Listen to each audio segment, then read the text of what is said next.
phone right here.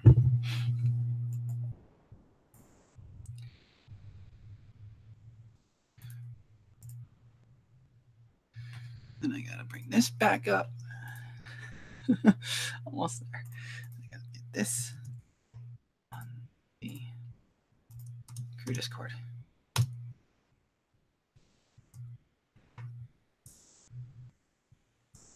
Okay, and now we wait. Hello, everybody. I see Thomas the Tank Engine has entered the chat.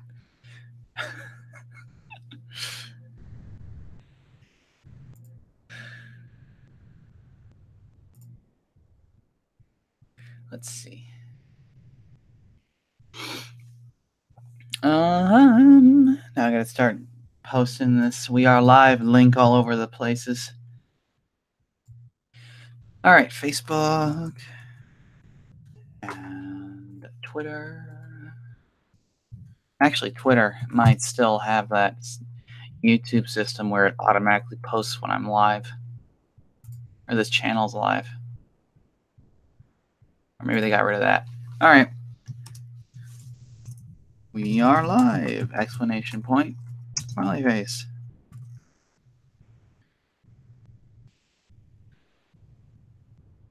Live! Exclamation point. Smiley face.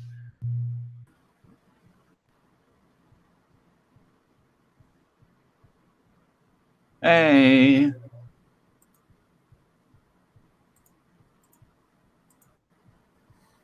Hello! Hello! Just share that. Share, tweet that. All right. Oh, we're having like a black screen on your end. Oh yeah, I haven't switched the. It's still the best screen. So I'm still on that. We should. Let's see. All right, now I gotta grab my. Bear with me, I'm almost there. Just setting up my second screen for my drawing pad.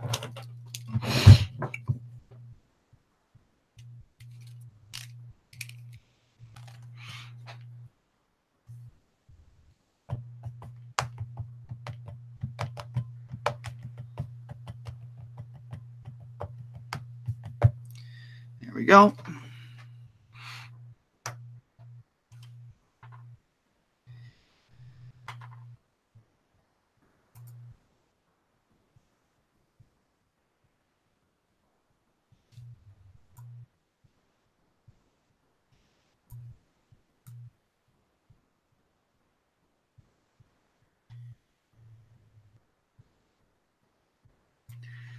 Let's see here. What shall we do here? Just gonna save that. Closing some windows now.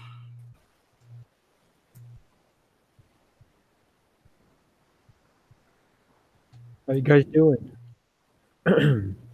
Hey. Hey.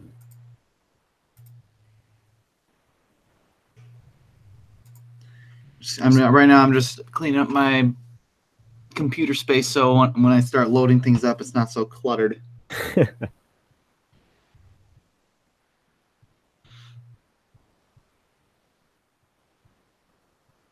How you doing, Nick?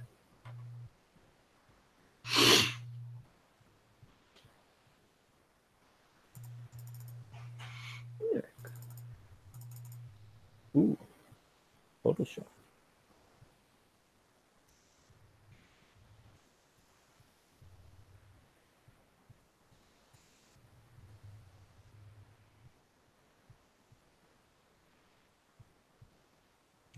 There we go. All right. Let's kick it off with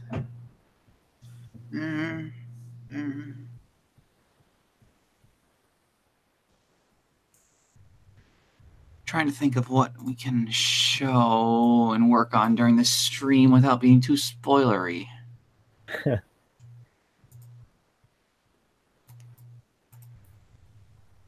How good is my audio? Is it all right? Yeah, you're coming through. All right.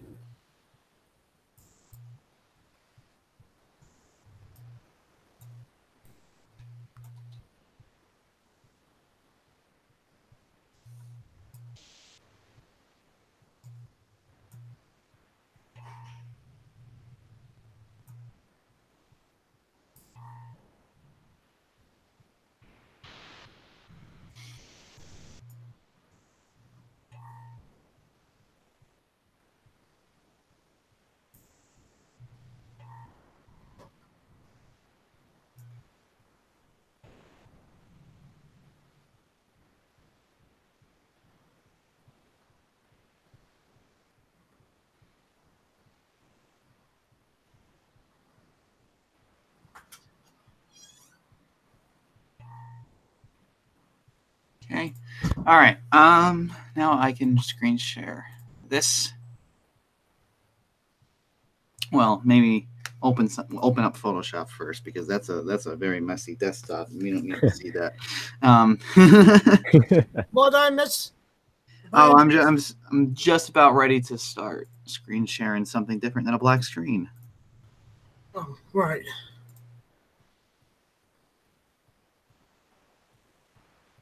Gringal is actually going to show one of us to What's up? describe it.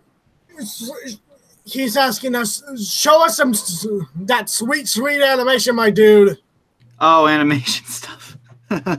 We're not on that stage yet. On it, guys. We're not on that stage yet. We're still on storyboards and voice recording. But let's see if I'm trying to think of something that I can really, because of the recent stuff we've been working on for some of the episodes. So I am trying to think of something here that I can we can be like, hey, check this awesome thing out. Let's see here.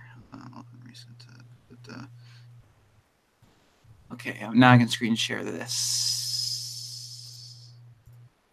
Here we are. We have Photoshop open now. All right, but I'm going to check if there's anybody questions yet.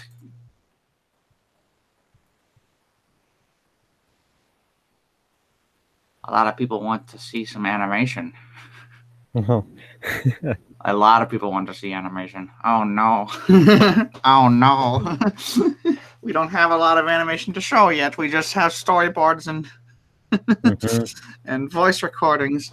Oh, dear. We're getting there. We're getting to the stage of animation, but we're still working towards it. I think, well, you know what? This is what we'll do. A lot of people want to see animation. We don't have a lot of animation to show. But what we can do is that I can look into our storyboard folder, find a storyboard that's not so spoilery, and then we can demonstrate the process of putting it into animation motion, or putting it through animation.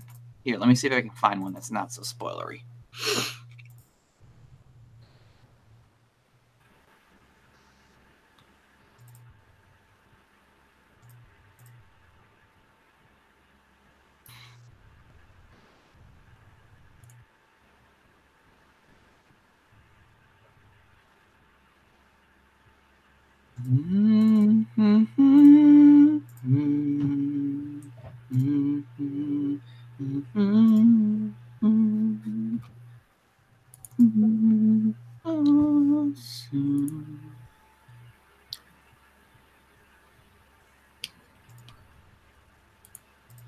Trying to look for a storyboard right now that I can show off and be like, hey, look at this, without it being like, oh my gosh, spoilers.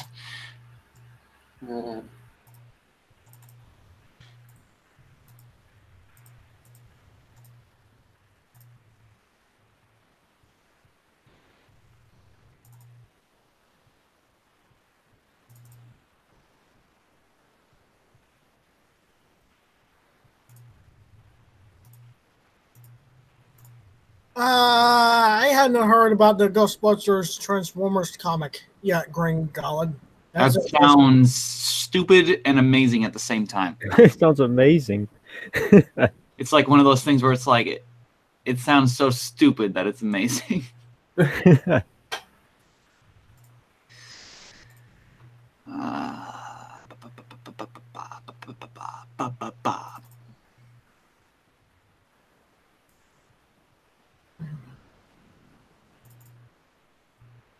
I mean, the Ghostbusters basically turned the Statue of Liberty into a Transformer, didn't they? No, I don't think so. They did, and they controlled it with the NES Advantage controller in Ghostbusters 2. Yeah, they were in a different property, though.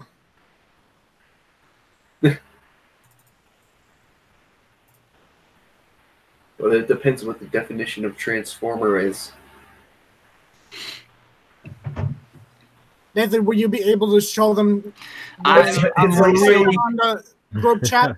I'm really looking for a storyboard here that is not spoilery. I'm really trying. Oh no! A lot of the stuff we've worked on with storyboards is all spoilers. Mm-hmm. All final fights and all final confrontations of episodes and stuff, because that's the shots we wanted to nail and get right. And Oh no! ah! Oh no! What about the introduction? Oh boy! An opening of sorts.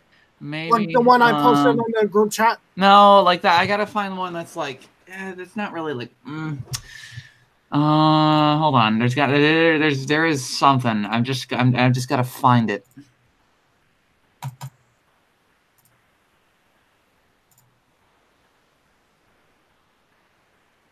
Congratulations, Games Club of Games TV.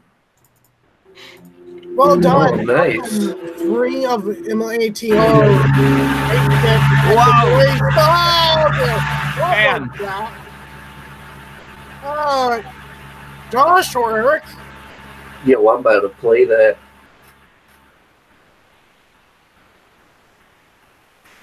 Goodness. What was that?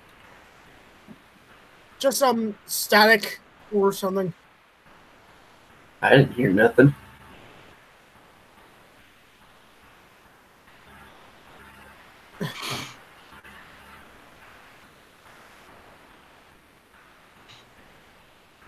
Everyone is saying, "Rip headphone users, rip my speakers." Oh!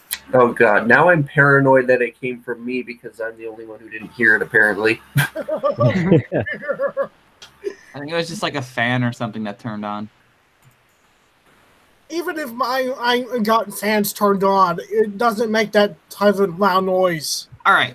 Well, I think we gotta. I think I can only start doing storyboards here in front of people and just like start doing a storyboard that is not spoilery, because the bins I've been looking through all have spoilery elements to them, and they're all like final confrontations, and at least the exciting ones. I want to find one that's like exciting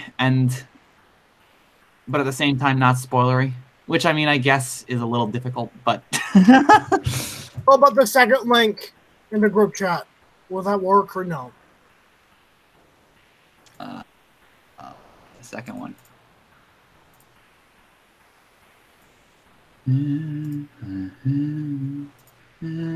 No, that is spoilery. I'm sorry. That's a big moment. That's a big moment in that episode. That's a big moment in that episode. I can't. No. It's a scene. For those who don't, well, to just context, it's a scene from Activation Day that happens about midway through the episode that I'm looking at right now that we're talking about.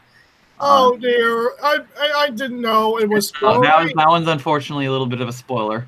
Gosh darn it. Not as bad as other spoilers, but let me find one. I'm gonna find one that I can start, like one of the recent episodes that I can start storyboarding in front of everybody right now that is not spoilery at all.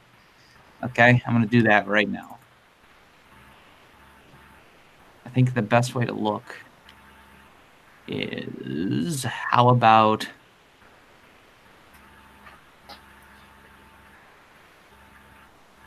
you know what? I can let it, I know, at the expense of quote unquote spoiling a joke, I think. Hold on. Uh-oh.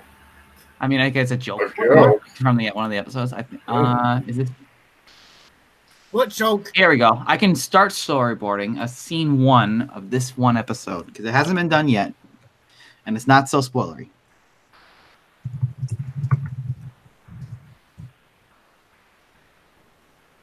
Load it up right now. Loading it up.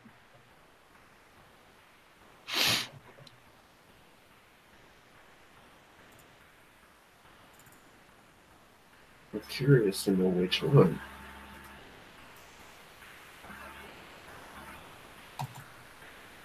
Okay, I'm going to screenshot the bit of the script I'm going to storyboard. Oh, you're just gonna storyboard it live on stream? Yes, I am. I'm All right, cool.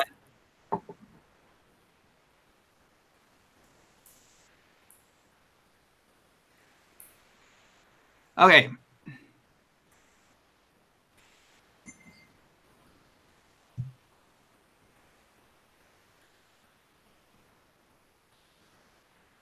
No, dang this 217. We're not going to spoil this stream for you. Oh no! I saw that too.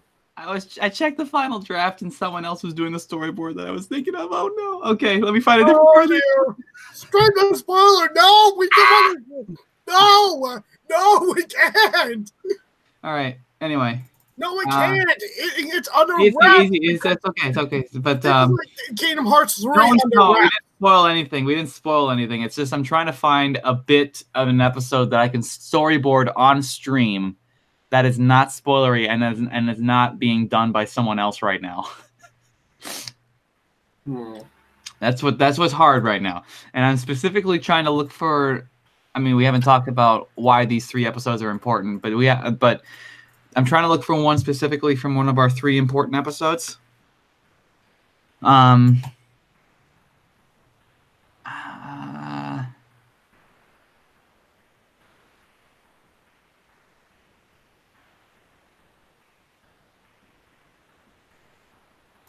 Okay, let's see.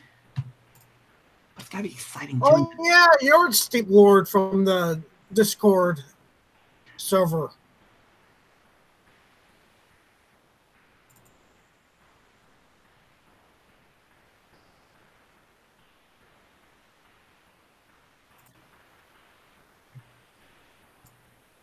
You know what? I want to see. Okay.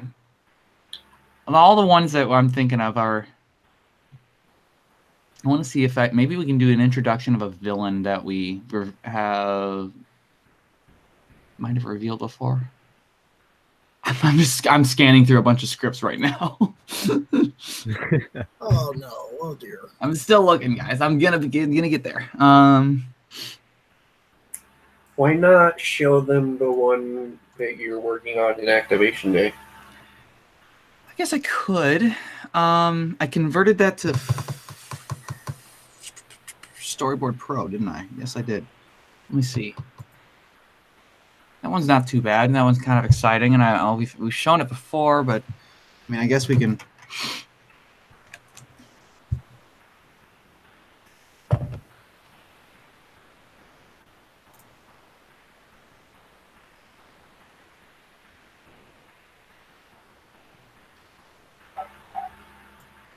Yes, this is before we.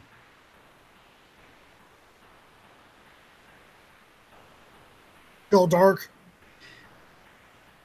No, this is before we converted it to a different aspect ratio, or our storyboards at least. Yeah. Okay. I can work on this, and then it's like I guess we can because I unfortunately I don't know. Unfortunately, I don't have a non-spoilery storyboard ready to show, and like, I wish I did. I'm gonna put a pin in that and save that for the next stream. I'm gonna have like a set of storyboards that are non-spoilery or something that we can hey, look at this and look at that over here.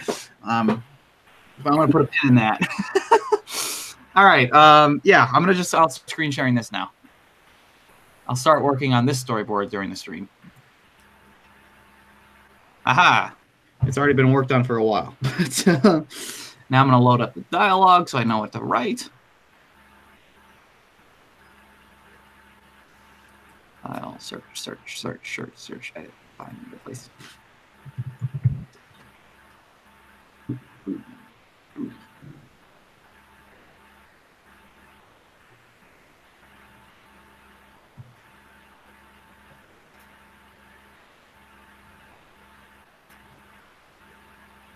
There we are. Found it. Okay. I got my script on the same screen that you can't see right now. I mean, I guess I can just quick share the entire screen to show that. I'm only going to be showing the bit of the script that is actually, like what I'm storyboarding anyway, so it's not going to be much of a spoiler if I just show that.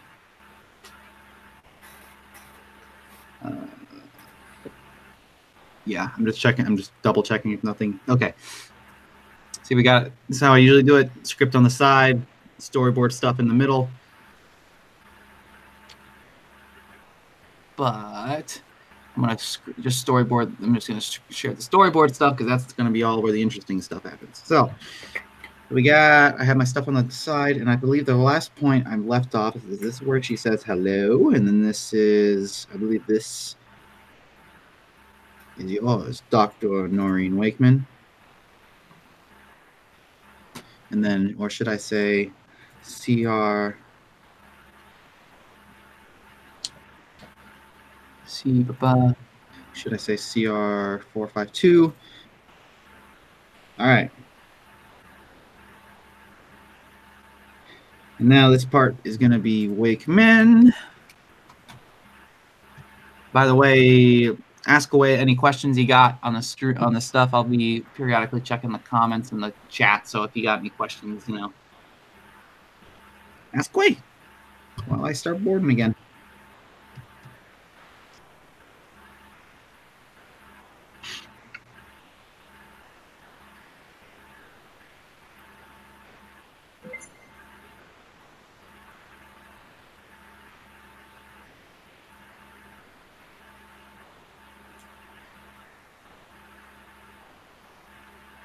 Which voice actor do you think most closely matches the original voice of their character? Oh, PA. I can't. Oh. I'm not gonna pick. I'm gonna. I don't like. Think carefully about what you're gonna say. I know. At the instant I say somebody, that's gonna be like, "Oh, you're picking favorites," and no, I'm not. Okay, let me think how I'm gonna word this. They're all pretty good, honestly. We have a lot of great, in terms of the original voice actors, like in terms of like the replicating the original voices, we have a lot of great people who can do really, really good impersonations of the original characters and act in those characters. I think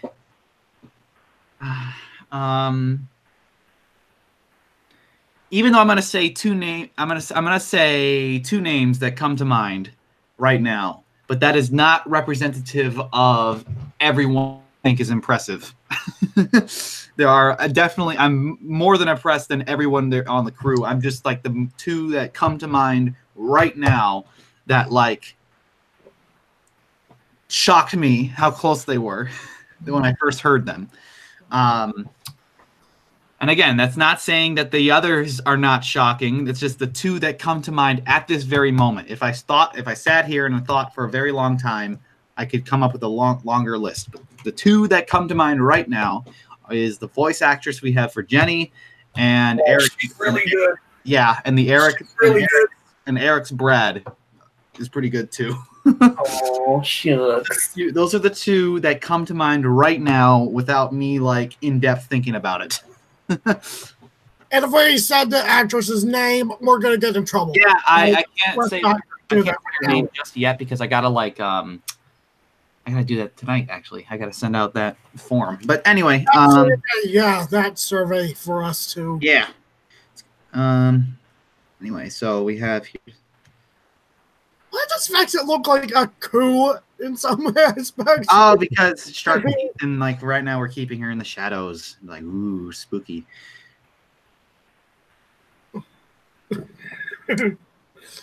Oh boy.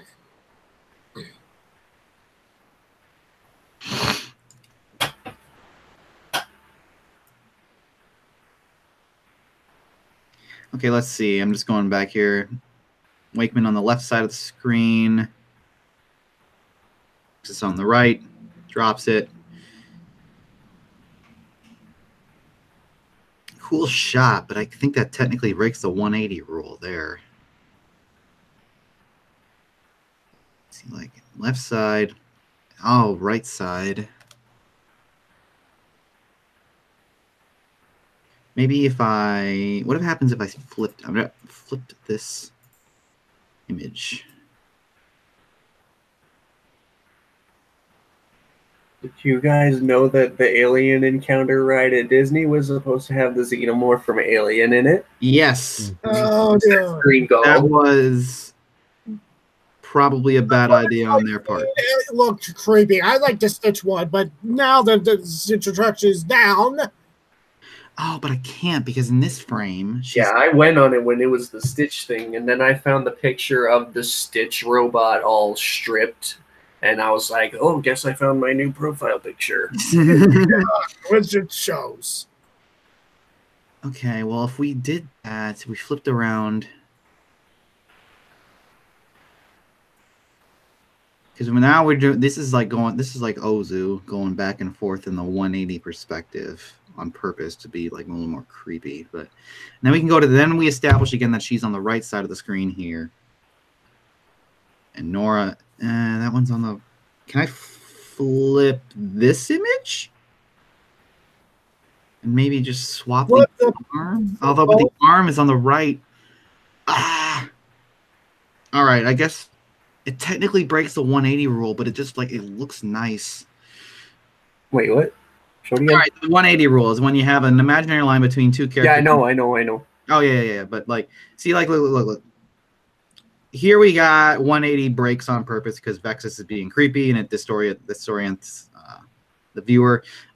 Here we have Vexus on the right side of the screen looking to the left. And here we have Nora kind of center right looking to the left as well. And then here we have Vex on the right looking to the left again. Wait, show the one of Nora again? This is the one. I mean, well, she's looking at the... She looks back at Vexus.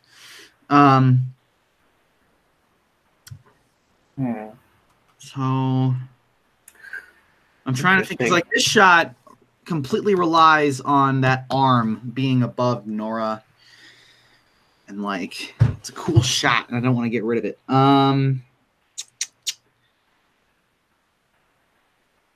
Basically, from here to here, that's the main problem. I wonder if I can flip this image. Maybe.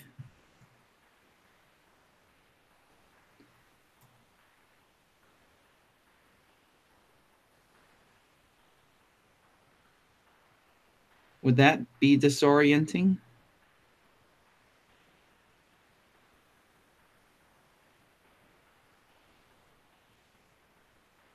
I don't know. That's terrifying. Because it's, I don't know.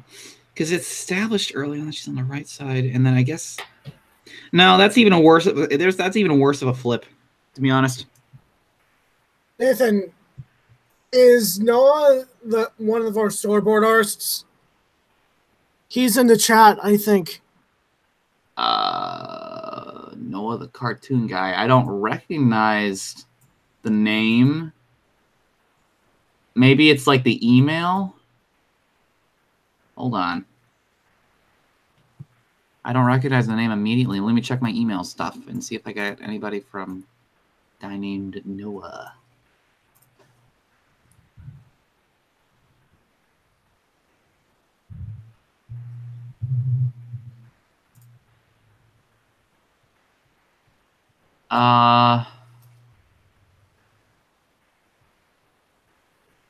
I'm trying to hold on. Maybe it's like if I check.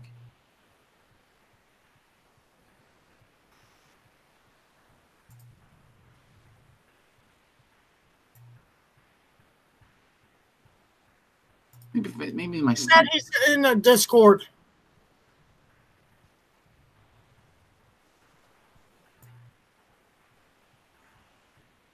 Like our production crew Discord. Is he now? Okay, that should be easier. What's your ID on there, man? And then just to confirm. Just want to make sure.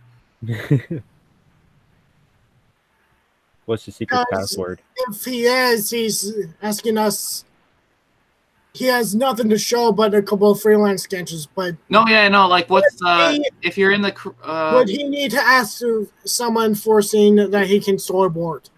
no, yeah. If you're in the production Discord, what's oh yeah, we get Green Gold. We set up our public Discord like over a year ago. It's been okay, but Noah the Cartoon Guy. I'm sorry I don't instantly recognize you by that name. By Noah the Cartoon Guy. If you're in the production crew Discord, just like shoot out a your tag in the Discord, and then I'll just cross confirm.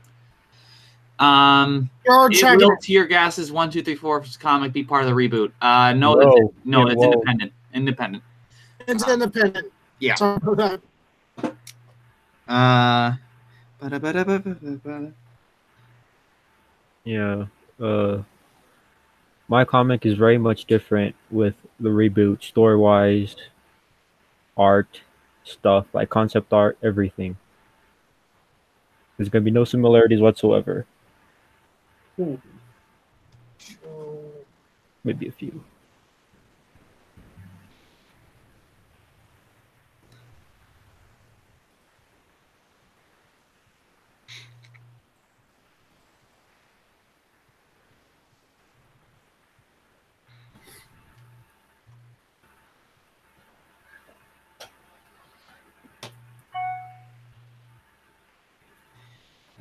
I think it's like this pose specifically that I don't really enjoy. I'm gonna move forward knowing that I just need to take a look at this little bit right here. Even though I like the face and like I don't know, I think it's specifically the arm that's throwing me off. Anyway, so Winora has been established that she's mostly on the left side of the screen, looking right. She flips around in that image.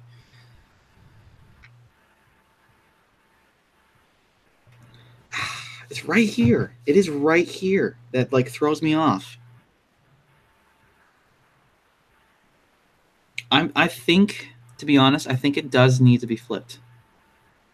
I think I'm just being paranoid about flipping it because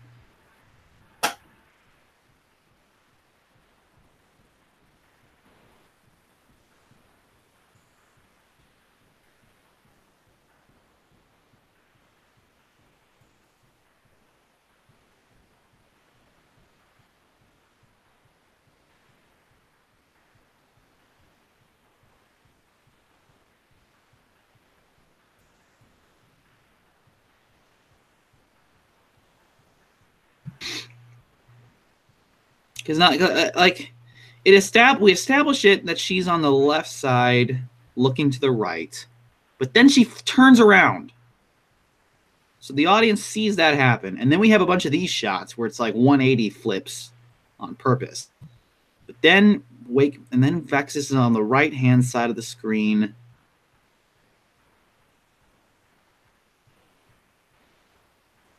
Now she's on the left, and she stays on the left. This bit right here. I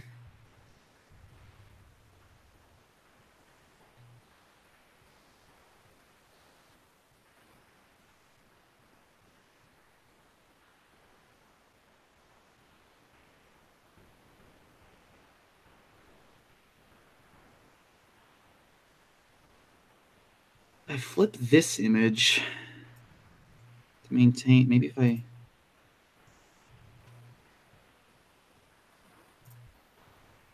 All right, here's a question. What's up? By PA, what have you learned most about drawing the art style of My Life as a Teenage Robot, or just the classic style of the 30s and 40s? So what have you learned? For me, it's addicting and it's fun.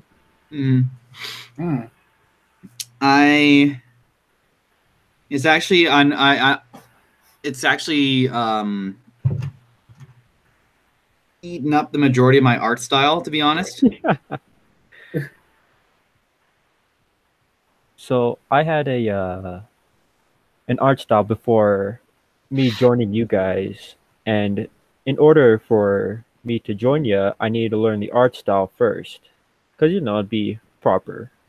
So I've been practicing, spending so much time on it.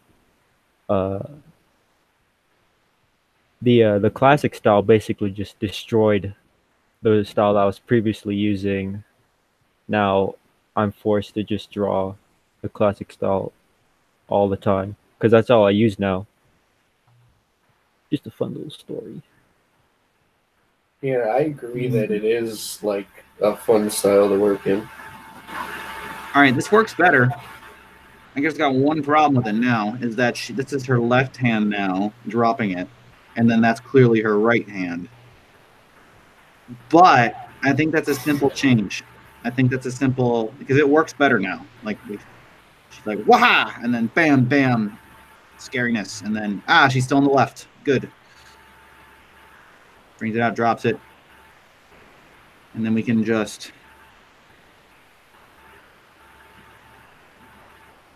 I'll trace over that with a new brush layer.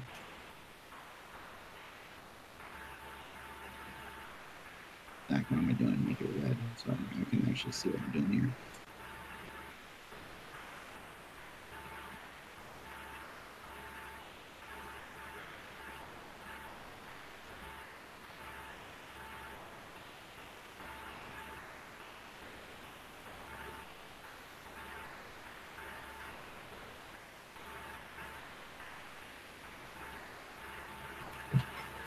Good.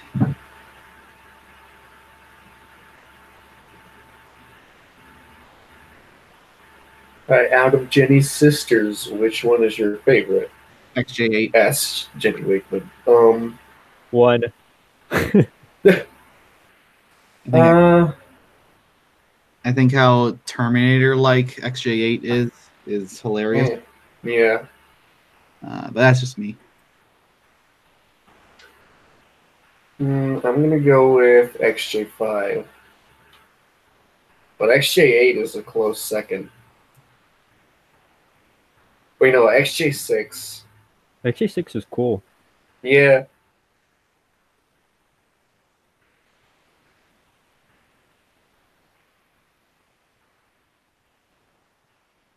Good. And now we fix this by adding a new white giant brush that just basically erases the original image beneath it.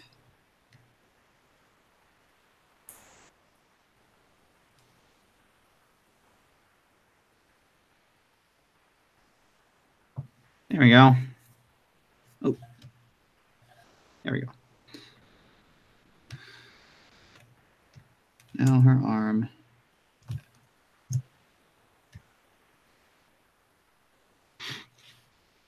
Oh, and I can while I'm at it, I can actually complete this. Because we done goofed a lit when we initially started storyboarding, which is why the activation day storyboards are actually majority in a aspect ratio, which is why you see that how like some of these boards are like missing the sides of their screens.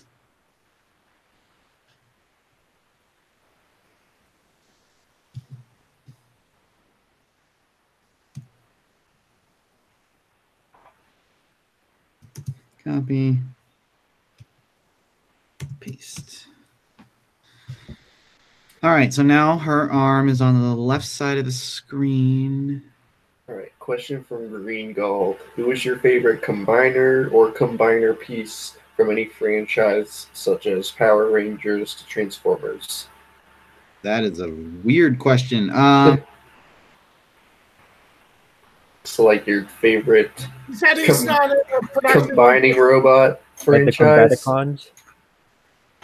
I guess. Or what was that show on Adult Swim a while back? It was like Titan Maximum or something. I have no idea. But for me, the answer to that is a Transformers, 100%. Oh, just like the series? Or I was thinking like the I guess. actual Zorg or something from like Power Rangers. If it's an actual combination, though, for Transformers, for me, it'd probably be like the Combaticons or the Constructicons.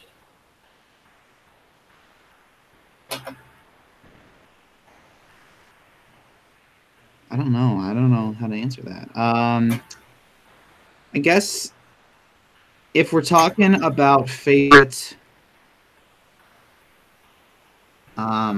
series,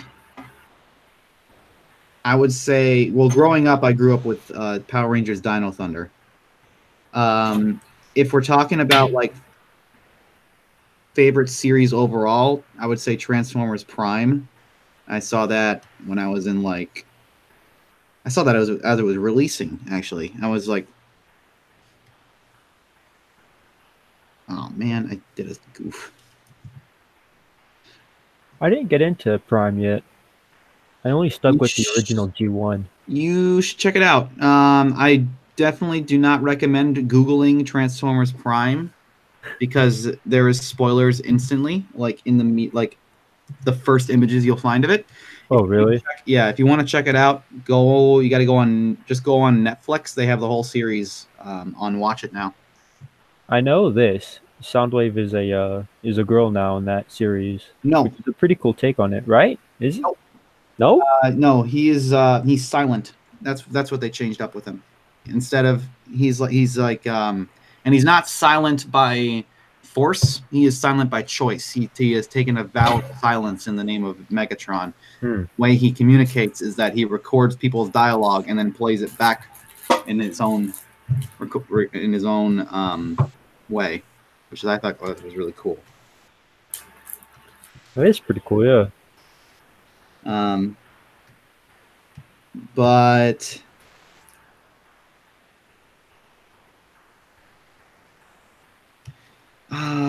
in terms of like my favorite combiner,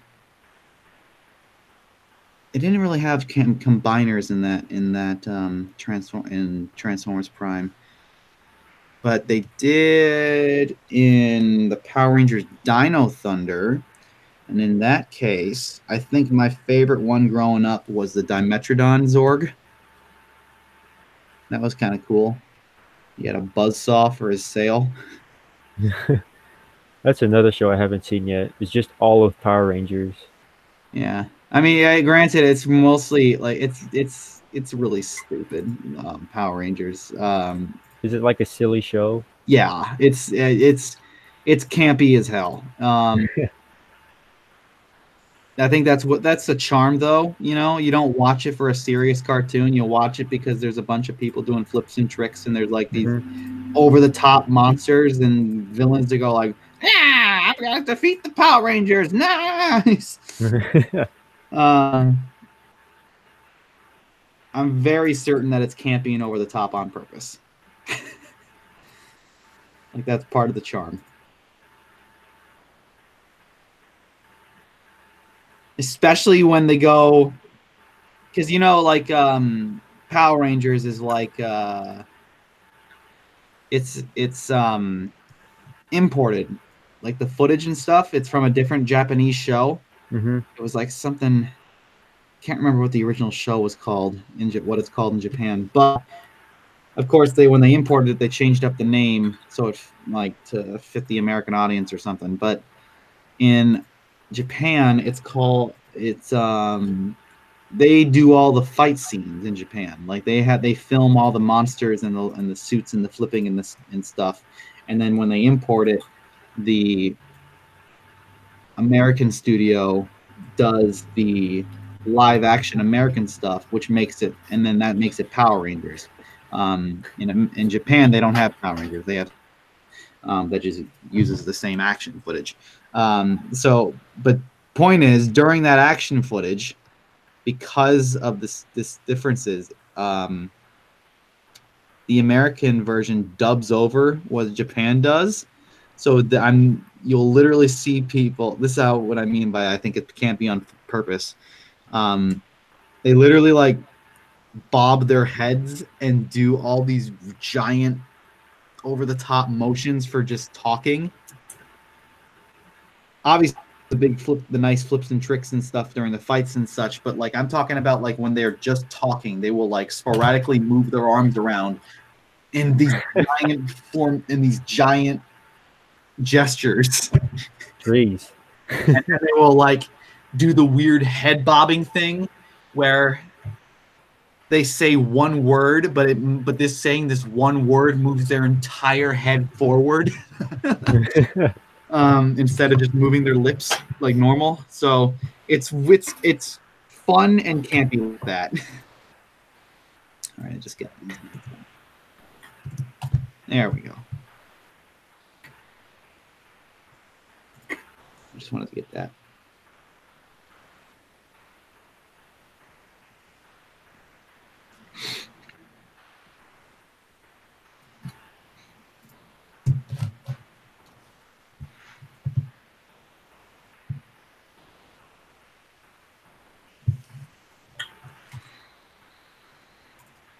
All right, question from Speedhog58. Each of the Jennies have their gimmick. So if you had to pick a trait for XJ10, what would it be?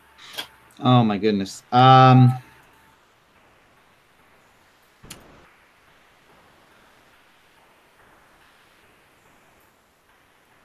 It's a tough one. Probably like super jolly.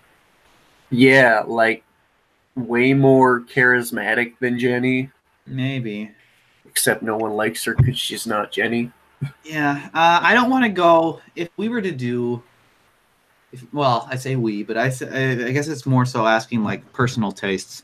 If I were to do XJ10, not concerning the reboot or anything like that, I'm just saying like if I personally were to do something with XJ10 on my own, I would make XJ10.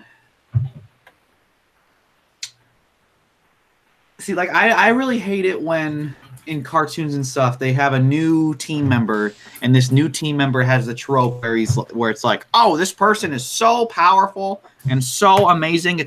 He or she's better than every other person on the team or every other person in the show so far. But their issue is that they're too powerful and they don't know how to control their own strength. That's not a real flaw. No.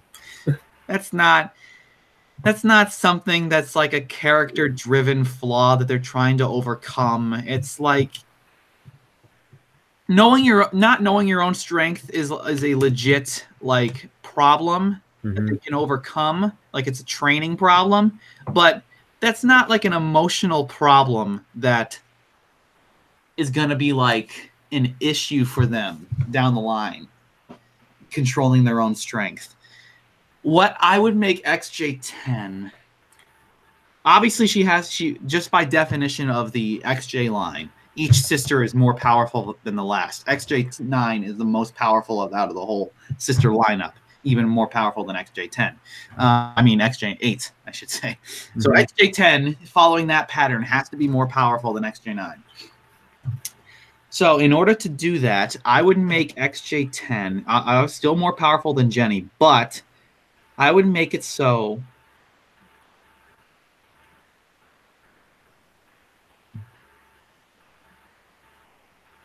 that XJ10 is super, super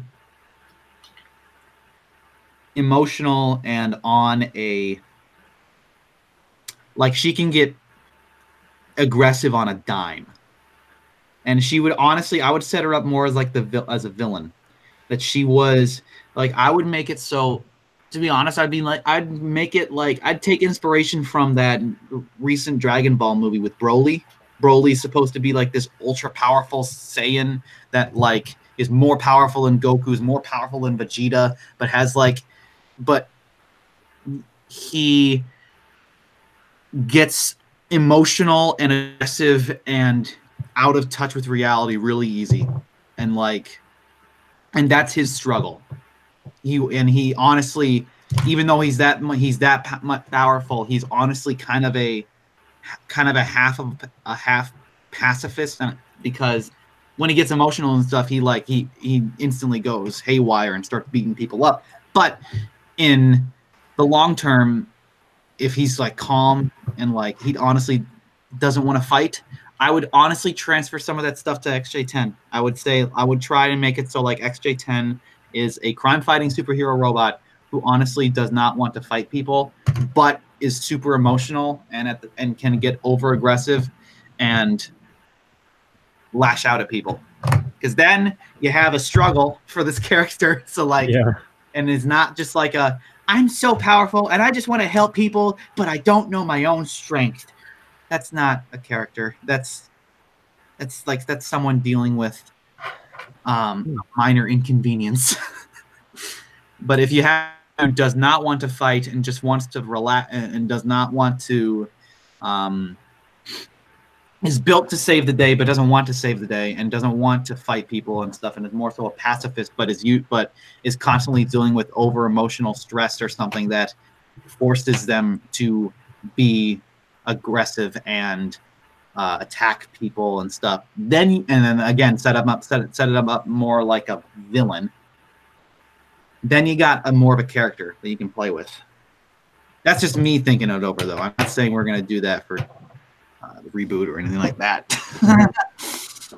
Because XJ10, like I said before, for Reboot standards, is always a shifty subject. Because the main character in our show is Jenny, and the moment we introduce XJ10, that it gets a little dodgy because you have to think about like why XJ10 was built if XJ9 is okay in Wakeman's eyes, you know? Yeah. But that's what I would do if I were to do my own XJ10 in my own time. Mm-hmm. All right, now, well, it's okay.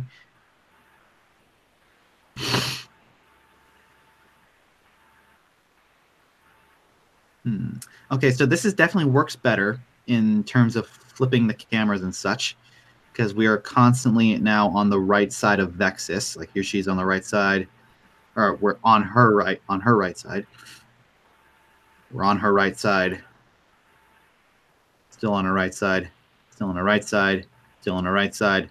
So that works now. We're not breaking the 180 rule anymore. The only problem now is to deal with this arm right here. It's her left arm instead of her right, and then we get to the next shot, and it's her right arm instead of her left. Same here. But I think the way we can handle this, I have to completely redraw that arm in the Photoshop file. I like going back to XJ10 for a little second. Yeah. You know how you see a bunch of fan art of XJ10? They're Yeah. all samey because of that one little concept for the Christmas special. So now everybody is making her that shade of light purple, and she's nothing but triangles. Yeah. Interesting. Also, because her eyes were closed in that classical Japanese look, how their eyes are, people are drawing her eyes like yeah. as Okay. if they're from, you know. Yeah. Okay. Like they kind of have like a different eye shape, but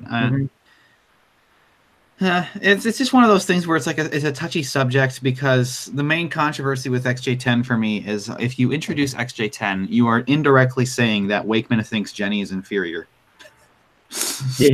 And I don't know about that.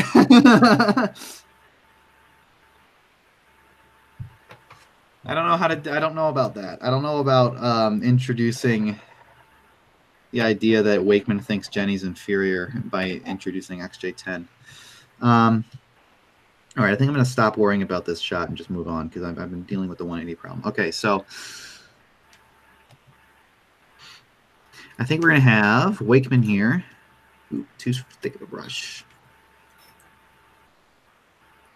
This one's not thick enough. So how about just having meet in the middle? How about?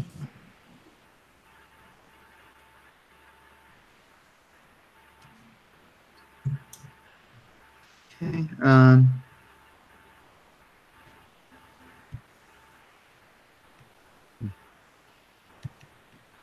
Just doing the basic sketch right now.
This is just, I know it looks real sketchy. This is just what I do before, just to pan it out before I make it a little bit more nice looking.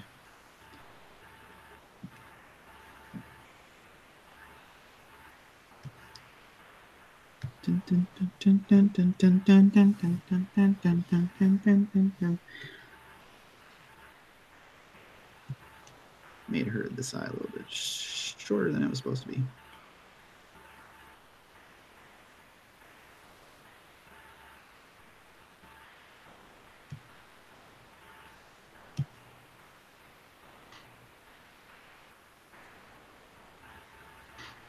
How does it look like? Okay, let me add that.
Yes.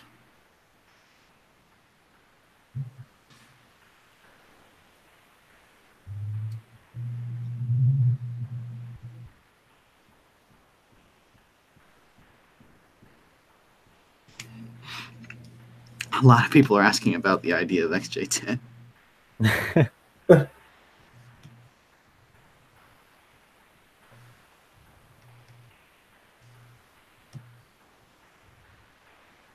There's talk of a fan-made season 6 after the fan-made season 4 and 5 are done. I promise it's not me. Well, right now we only have plans for season 5 and 4. I know you were hinting at one time you wanted to do a comic, but yet again, it was just an idea. No, it was. I think I vaguely remember that. I think that was a backup. If all else fails. Yeah, if all else fails, we convert everything we have to a fan-made comic, and so it's still and then basically what we do at that point is that we just convert our storyboards into comic book panels. So it would be easier. That's an all if all else fails. Yeah. Option. And at the same time, it was to make it so that the people who's recorded voices and stuff doesn't go in vain. It would probably be like a motion comic too. So it would probably be with some animated segments. Some animated segments and stuff like that. But again, we're talking about if all else fails and that there's nothing left. Just so all the hard work doesn't go for naught.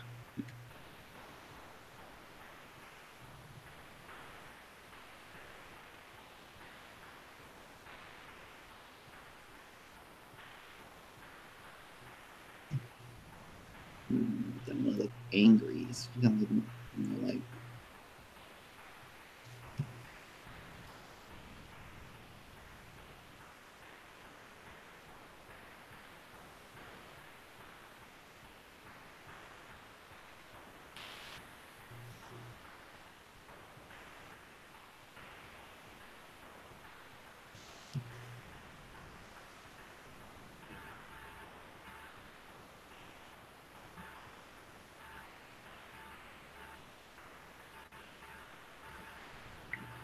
okay, and now just gotta make sure the blaster gun fits.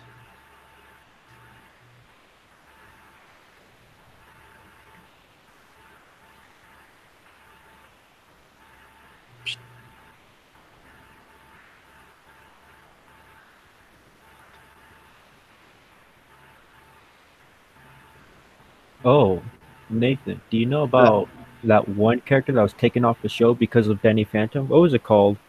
The poltergeist dude. The what? There was a cut concept art, I think, for like some Halloween special or something, that there was a ghost that was supposed to be on the show called like the Poltergeist or something. Yeah. Name. But they were cut. It was primarily cut because of Danny Phantom, and they didn't want to like cross interests, you know. Cool. I think we talked about it a long time ago. We don't interested in doing Poltergeist, but for a different reason. Our reason is that the show never went supernatural. It was always sci-fi. It was always an alien. It was always a monster. It was always a robot. Something like you could find in science fiction.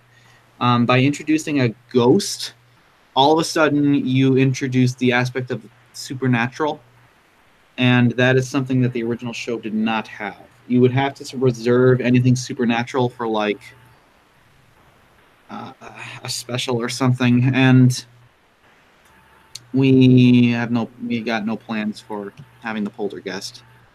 I mean, and I'm not saying anything wrong, like the Poltergeist was a bad character or something. I'm just like I said, it was just a matter of like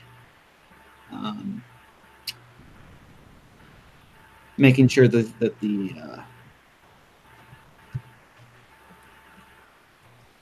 the show keeps its normal format, basically.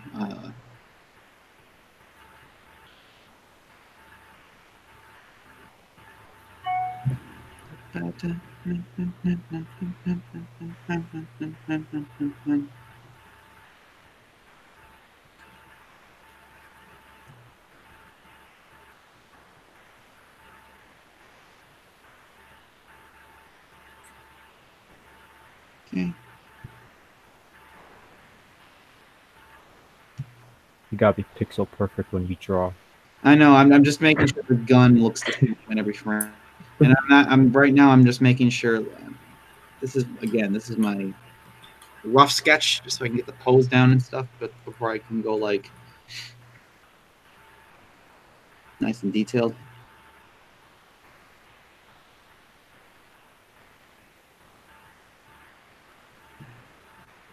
The hand has to be like.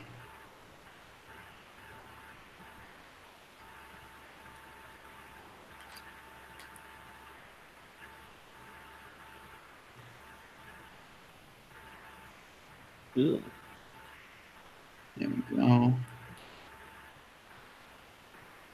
And then her arm is like holding the gun, and then the other arm be right down here. I mean, I guess that's. I mean, if we draw an elbow.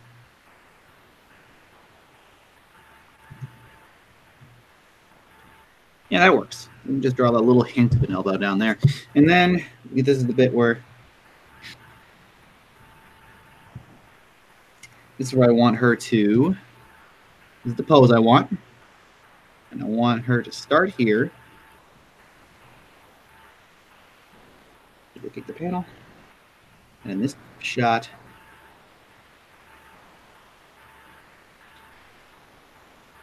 I want her to like step. Ah, what happened? What happened to my gun? Let me try that one more time. Get the panels. There it is. I want her to step more to the right.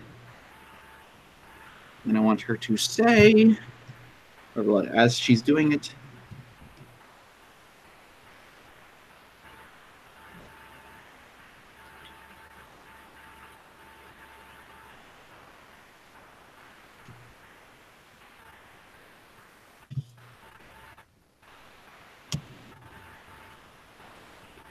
Ew. Why?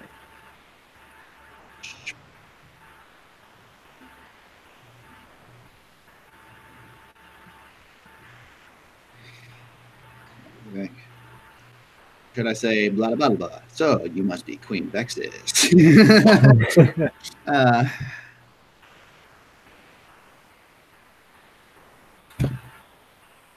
Now we have Vexus's little speech.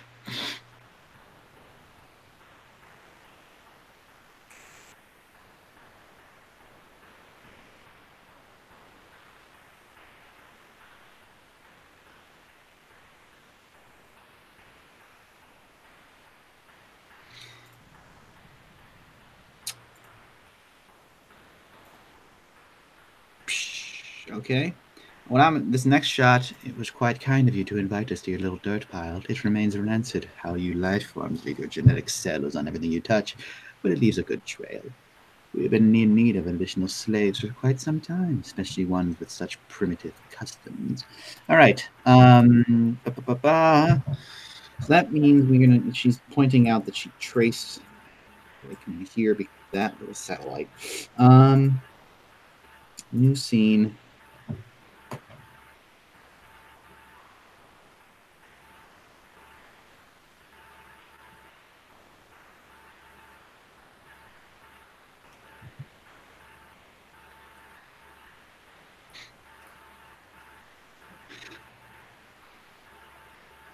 Yes, okay, I know what I want to do.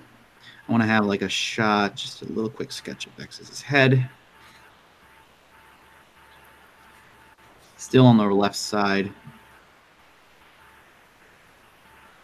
Maybe too close. That's a little too close.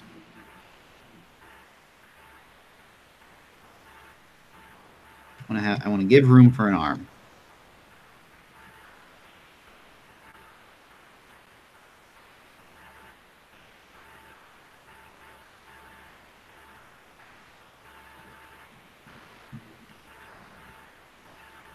Okay.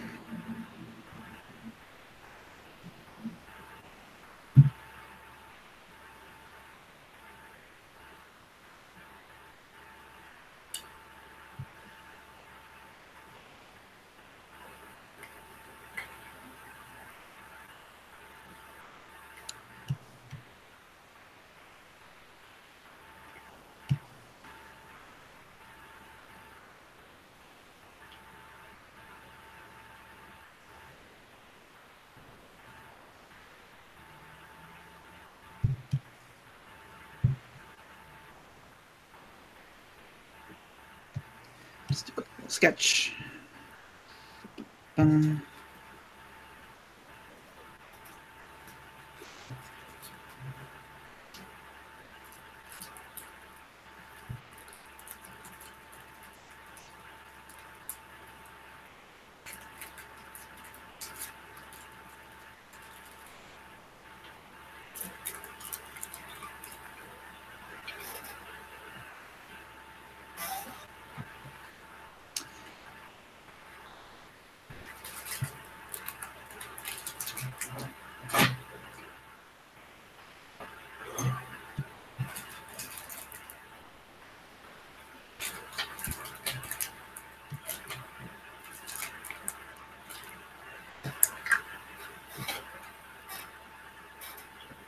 Yeah.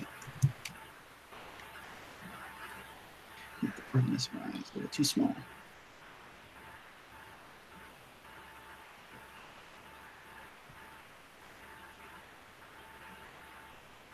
Yeah, that's it. I'm just gonna move from there. XJ9 should be in Super Smash Bros. Yes. She should. Well, they do only do video game characters, but in a He's in a video game, only one. a hypothetical world, it would be very cool to have XJ9 as a fighting character in some brawling game.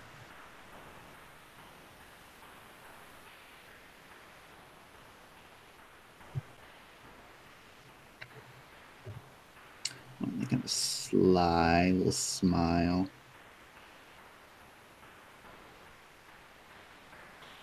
I mean, she was in a video game. Yeah, you know what I mean. Like like born in a video game sort of deal, not like Mm-hmm. movie character transferred. Oh.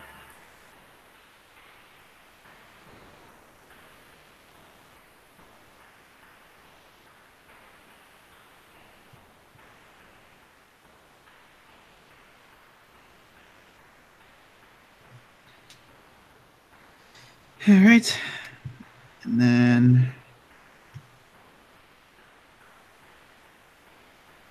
just make sure that we're consecutively going off of. It's a little difficult with Vexus right now because like she's sitting in a chair. That also adds to her silhouette, and it's like high enough to actually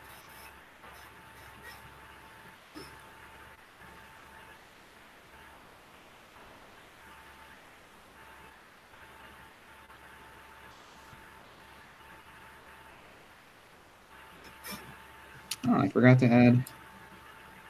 That's interesting. I forgot to add her little thing. Here's a question. Right about here. Oh, wait, hold on. Let me just go on my computer.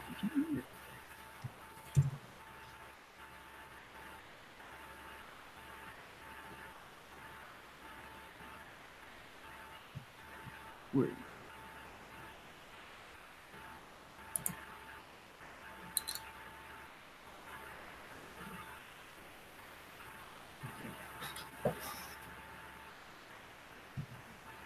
Nico Arsonist says, if XJ10 was created by Nora Wakeman, what would be her human name?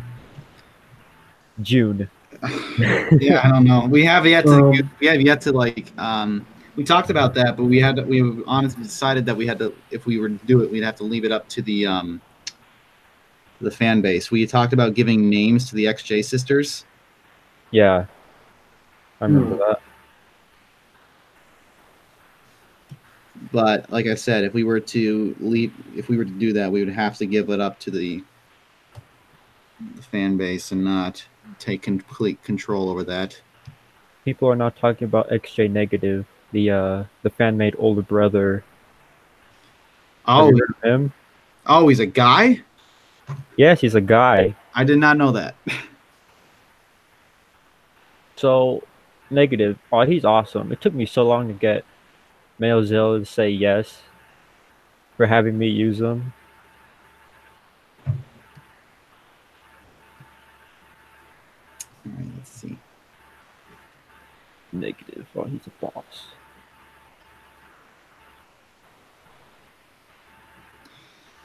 There's something off about this. Like, I can't tell. Like this little space sketch I did. What was it?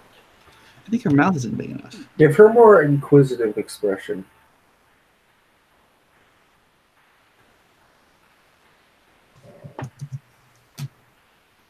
And what'd you say? Give her like a more inquisitive expression. Like one of her eyes is opening really wide and the other is like kind of squinted. Yeah, okay. I can kind of see that.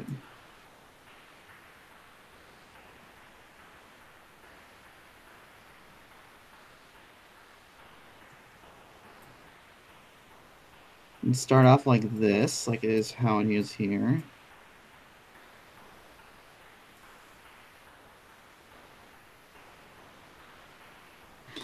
Yeah, that's better. That's more of ecstasy. All right.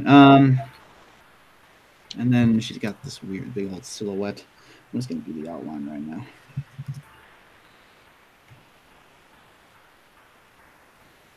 And then her chair is like her, comes up to here.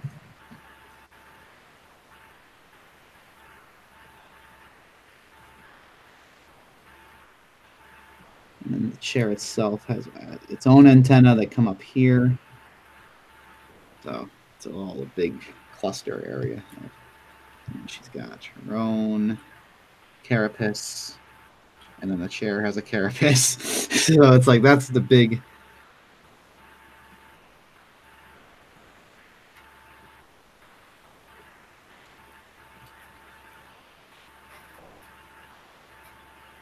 Okay, and then so like this whole thing would be in shade, and then her face would be there. Okay, duplicate this. Ooh, I forgot to color in her teeth. It looks like she's just smiling right now. She's actually talking.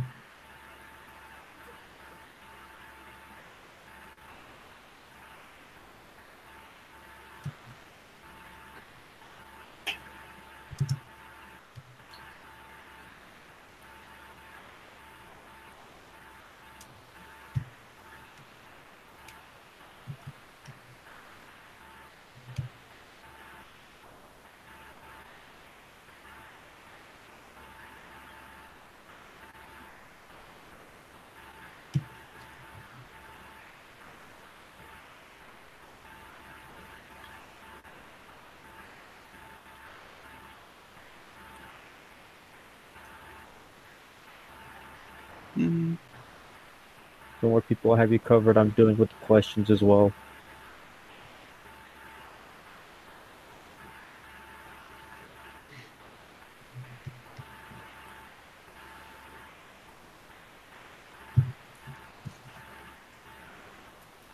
Any alternate looks of Jenny?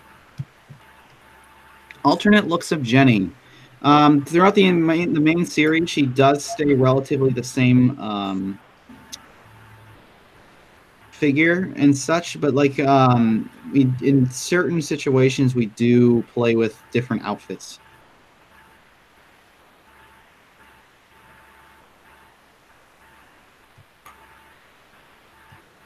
I kind of like the idea of an alternate version, saying if she got so damaged to the point that it'll take so long for her normal body to be rebuilt, she needs another one. Oh, I don't know about that. I interpreted that like as a different like outfit that she's wearing. I don't know about that, but I don't know. I guess you could go both ways. I mean, like an example, like how I actually sketched this out. This will be like a different outfit and different hairstyle as well.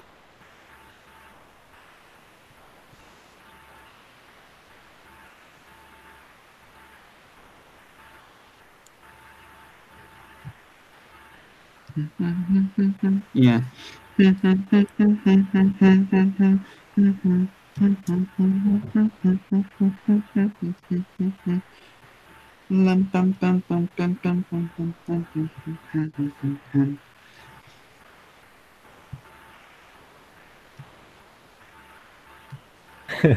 XJ 9.3. Yeah.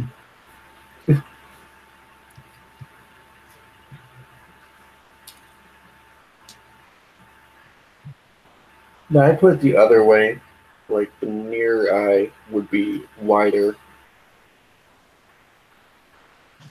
Oh, I'm almost there. I wanted to do that because like I want to try.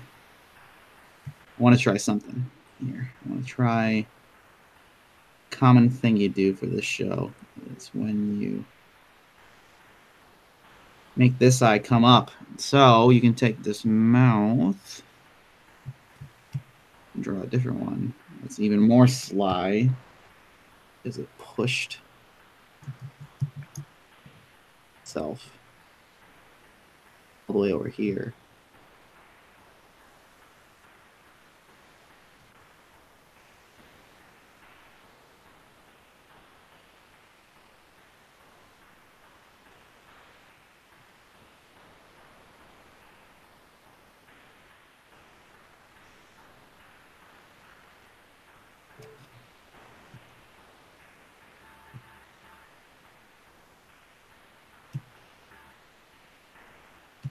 Someone just made a music option in the My Life as a Teenage Robot 8-bit. Interesting.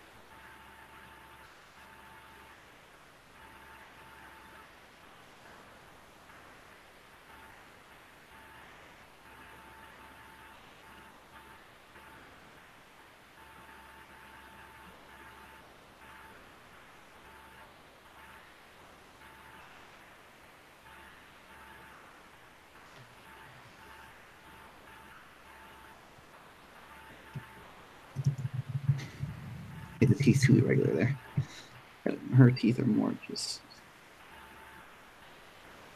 more or less that type of teeth.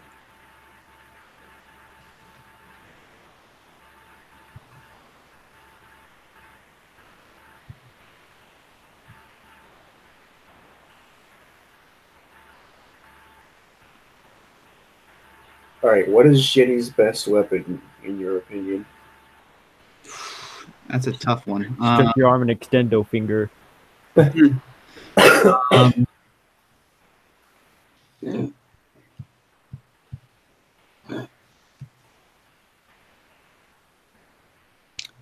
tough. That's really tough because there's a lot to consider. I'm just trying to go through them all right now. There's the big cannon that she's got that she... I don't think we've ever seen it fire. It charged up, but she like deactivated before it fired. You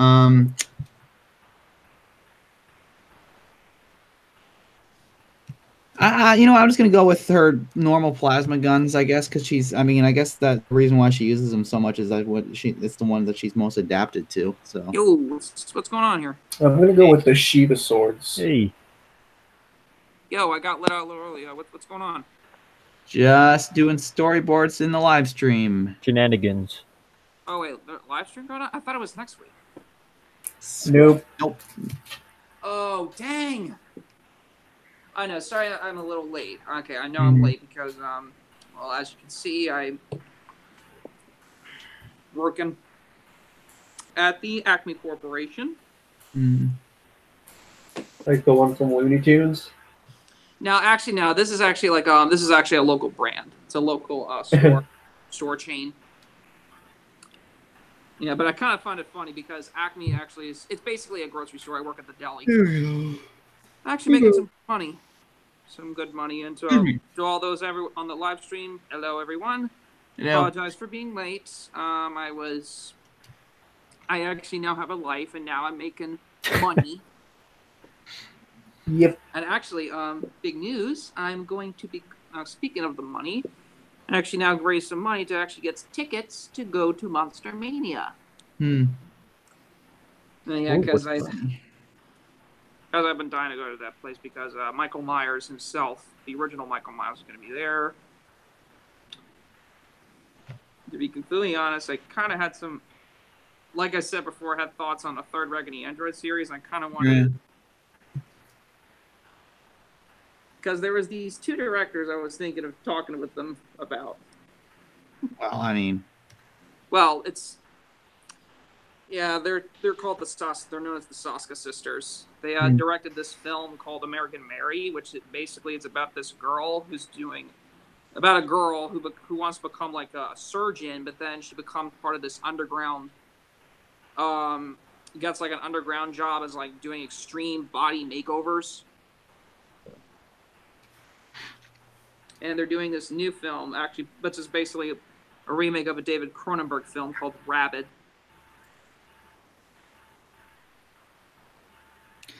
Yeah, this is what I wanted. Okay, this is what I was thinking of here. I wanted her to kind of like snicker at Dirt Pile. This is what I wanted to do. So like here she's being her normal self. It was quite kind of you to invite us to your little dirt pile. There we go. That's what I wanted to happen. Now we can get to the bit. I'm talking on a mobile camera. I mean, this would have to be. I still have to put this in the silhouette version, but I want to just get moving here into a new panel. She's going to. She is going to drag. So this is the break. This is the break room. Yep. You got your phone. You got your TV. You got your vintage Coca-Cola machine. It's not really vintage now, but back in compared to what we have now, it's vintage. Because check it. You know it's vintage because it doesn't accept credit cards or debit cards. Yeah. I can't see the live chat, so that's kind of a problem. So I don't know what you guys are going to be saying. Nora Wakeman. I'm just sitting here because I actually got up early, but I'm kind of waiting to like clock off for another 20 minutes. To get the full money. And also because I can't get Wi-Fi. Gotta run that clock out sometimes.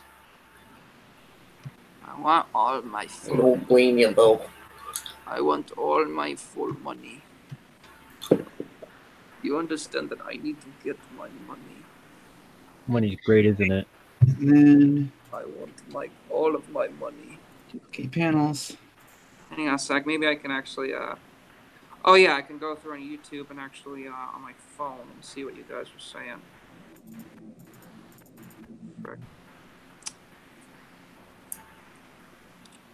There's going to be a bit of a go on that. Oh, here we have. Oh, here we are. Live stream 25. It remains rancid.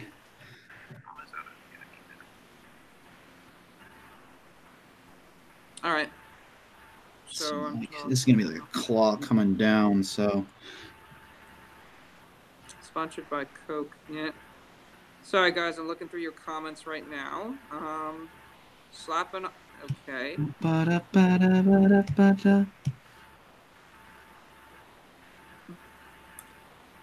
So guys, maybe I'm actually considering myself superior now because now I work at the Acme Corporation. So I will supply all of your anvils and your I will supply you with all your anvils and your dynamites and your rockets and your everything. Huh.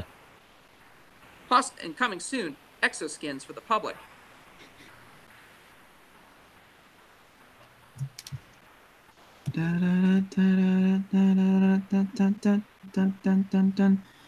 There we have her claw. I mean, it's not really a claw. It's because you don't have claws at the end of it, but it definitely feels like one.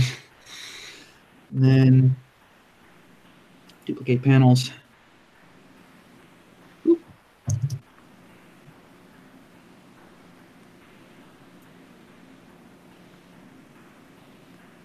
Oop.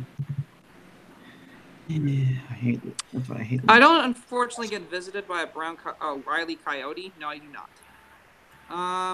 There was a coyote in my yard last night. Oh really? Oh, great. Yeah. Like, where do you live out? Like in the southern the southwestern United States, like Arizona? No, I live in Connecticut. You know this. Oh, Connecticut. Yeah. Coyotes are not exclusive to the snoring. Looks like you got people who want a third Drink the Andrew film because Coyotes are like everywhere, man. You're gonna take over the world. Of course, it never died. Actually, yeah, it was left on a cliffhanger, but the idea got. They left it on a cliffhanger. They were going to do a third one, but the idea got rejected. When I first actually heard the idea, though, when I found out what the idea was, I'm going to be completely honest, I was sort of disappointed. To be completely honest, because I kind of expected like something a little bit more dark, like thinking, oh, like it's going to take over all of them, and like. It was I mean, the reason why it was dropped was because it was too dark. Well, yeah, it's taking on a human host. Well, no, it's not that. It was because it was threatening to kill him. To kill the human host. Well, yeah, it's not really. But like I'm thinking like this, threatening to kill him. It's like, I mean, compared to all the stuff I've seen, all I can got is yawn. Please. The reason why Nickelodeon blocked the third one from happening was because the idea was that but I had this kind of that the exoskin would take over someone like Brad or one of Jimmy's friends, and then at that point would threaten their life and force Jenny to wear the suits again. This person that they took over would die, and Nickelodeon saw that and were like, that's a little too dark, and that's why it was never made. Well, I kind of wanted to go with that route actually but actually go with sort of a metaphor, because anyone on the live stream right now, who here has seen a commercial or any video on trying to like weight loss or bodybuilding, all that? Who here? I'm sure everyone's had. Because it's kind of like there are people though that go to there's probably like people that are gonna go like to the extreme. They're gonna go like run on the treadmill constantly, taking all these dietary stuff, binging on that. It does seem sort of like a metaphor. It could seem like symbolic or a metaphor. For what? Because one of the tagline, one of her quotes was, "Don't we look beautiful?" Right.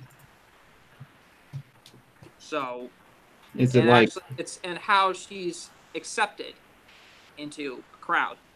So in this case, since it's now the summer, people are gonna go ballistic. They're gonna try to drop all the weight off. They're gonna try to look, all pumped up and all that, and all to get the attention into all the girls. Right.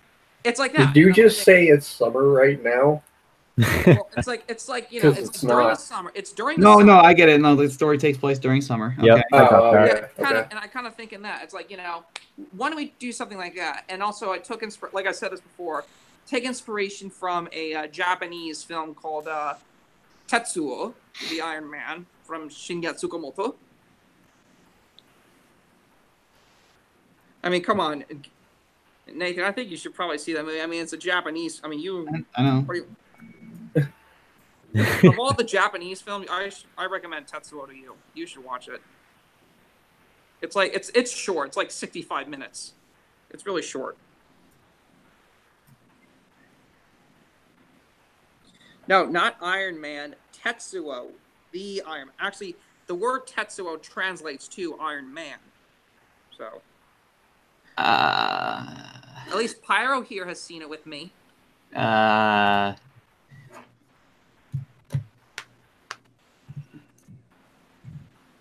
So let's see like this. I kept thinking. Here's what I'm thinking. Like Brad. Okay, you know how Brad is trying to be like this, overconfident. Like, you know, he's trying to, like, you know, get all like the ladies and stuff. And he's going like, oh right. You know, oh, yeah. They say he's trying too hard and he's not quite hip. I would say but in his own mind, he's the dopest trip. Yeah, I wouldn't say he's. I feel like Brad's character. Yes, he tries to act like a ladies' man. He tries to. But this could be a. But I think at the end of the day, it's kind of. I feel like his character is out of like. He's a loser. Yeah, he knows inside that he's a loser, so he But tries to act a little more cool than he thinks he is. Deep down. So sad. It becomes now an offering to him to become from a loser to a stud. You know. To a point now he becomes obsessed with it. It's like insanity. Here we go. Now it's all coming together. And now all the ladies say I'm pretty fly for a white guy. Oh no. I need it, Jenny. Don't you realize Let's see. how much We have been attention I'm in getting now? okay.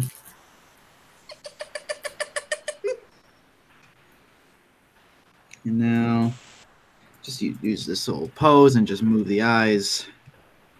Oh God, what are you thinking, Dodo? What are you thinking? What was you saying? Can't wait for this meme to get memed and you know what. Oh, your laugh? And what?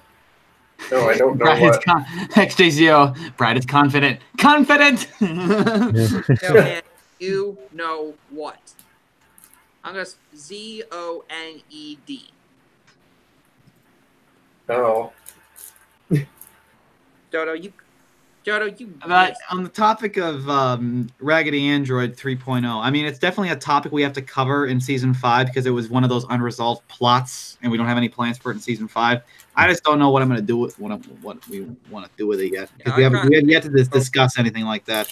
I have an idea of personally where I want to take it, but I mean, I can't say that right now because I don't know if we're going to do it or not. I don't want to get anyone's hopes up, but like. We have to talk about that stuff still. The people who have yet to be covered. We covered a couple people in Season 4, and we resolved their stories in Season 4. But Raggedy Ann is one of those Season 5 characters that we haven't talked about yet. Yeah, but I really kind of like one of those guys who's going like, I want to do this. Yeah, I can tell you're kind of pushing the idea for that. Yeah, I'm kind of thinking, and now I'm planning to think of sharing this kind of some called like because maybe we should get some horror people thinking about this and be like what they think. So be like, because it's kind of crazy. It's kind of cool though, you know, to how it's. What would you do if like there was a skin like that could pretty much make you what you want to be? Oh. That's like a dream, you know. Well, I don't know. I don't think the Raggedy Android has the ability to make the user whatever they want. I think it more so has the ability to make them a teenage girl. Nah. Oh. Like, because when it doesn't like shapeshift like a symbiote, it's very much like sewed together as a human girl. So it's like. Well, I could think of something. We could think of something. So if like XJ8 put the really exosuit on, she'd just be a very large robotic teenage girl. Yes.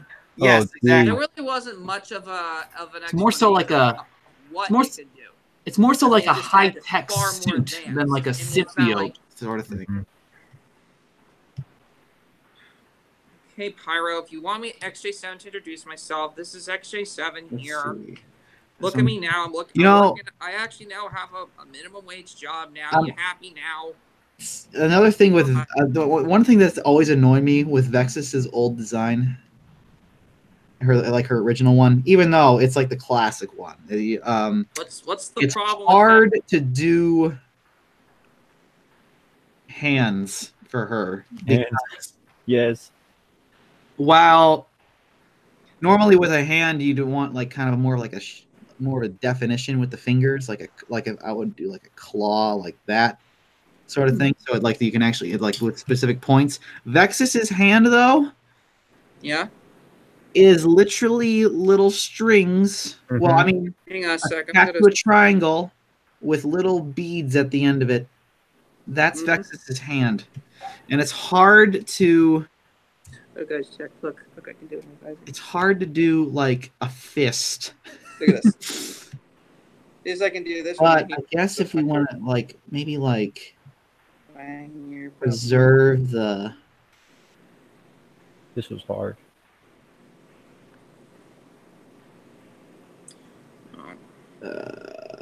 Be like this. I'm trying to do like that motion where she like rubs her two fingers together to showcase that she just picked something up. I think we're gonna just upload the episodes onto here. This is to Unhealthy Comics Animations.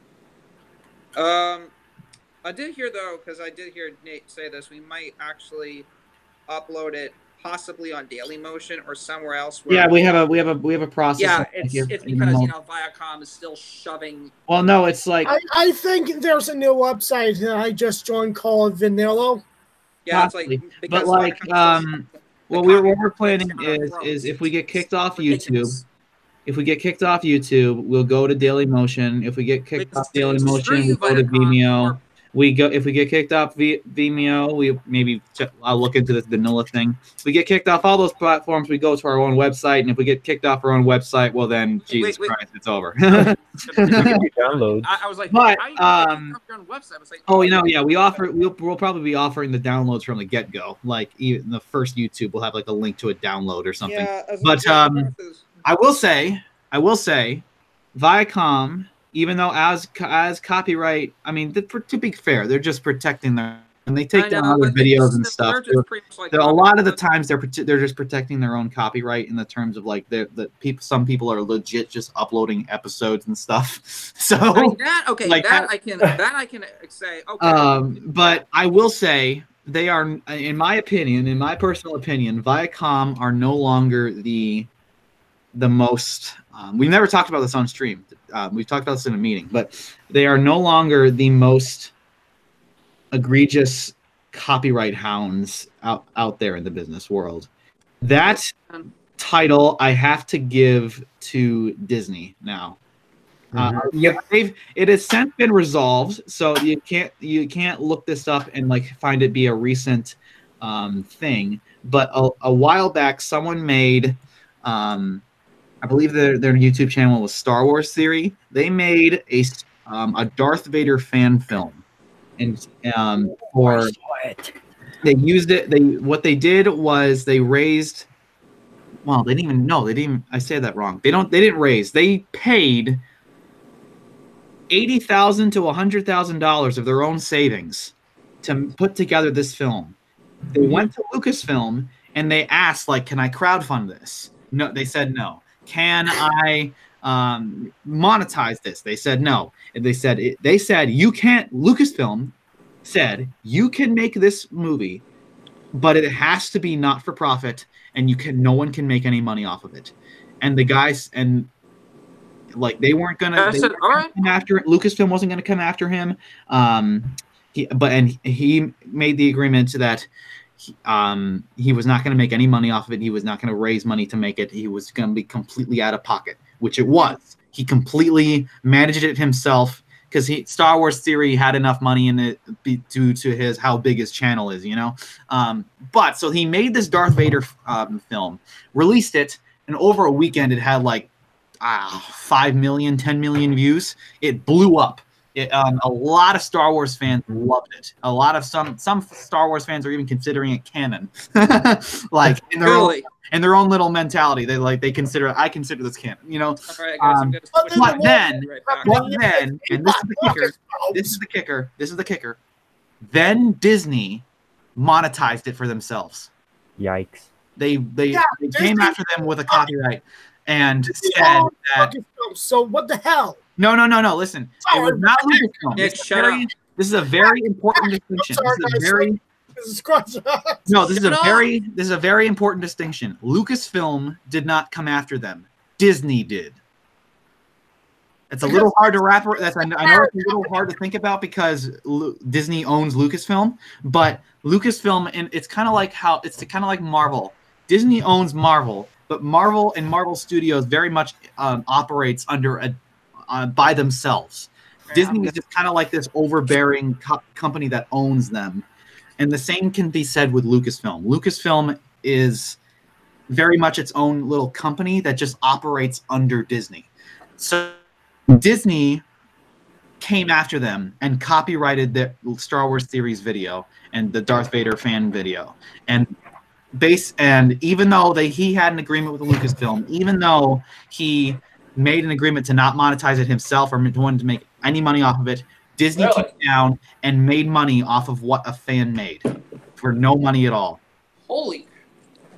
And that's a dick move. To be fair though, since this happened like a month ago, since then Lucasfilm, by the way, standout guys, they came after Disney and they said, hey, we gave this guy total permission to do what he did, and you guys monetized him, even though we gave him permission to do so. And so Disney, through persuasion of Lucasfilm, eventually lifted the monetization hammer, and now that video remains unmonetized, like it should have been and to begin with.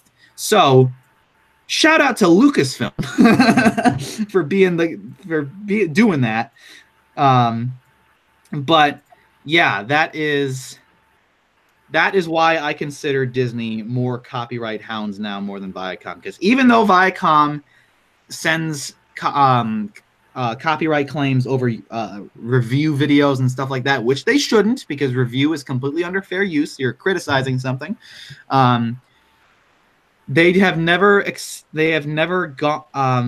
claimed a fan-made video that doesn't use any content from the actual show itself and claimed it for their own. So, like Disney did. So that is why I consider Disney more of a copyright hound nowadays than Viacom. They have surpassed that ranking, in my opinion. Anyway, that's a fun story. Oh yeah, Toho is well too. But yeah, Toho's pretty bad too. But I would they're like they're more so just overprotective of their the Godzilla brand, which I'm not gonna lie, I kind of understand how protective they are of him, because they're kind of Godzilla is kind of their main company, like their main pull. I mean, I think they still own Seven Samurai, which is like it's a good but I'm still. They also got Studio Ghibli films as well, and Ghibli films. Kind of. They have distribution of Studio Ghibli films in Japan. So that's not, and they also have distribution of the Pokemon movies in Japan. I don't think they ever did worldwide stuff for Pokemon. I think they did that one event, but the point is that Godzilla is their main brand, and they're very protective of their main brand.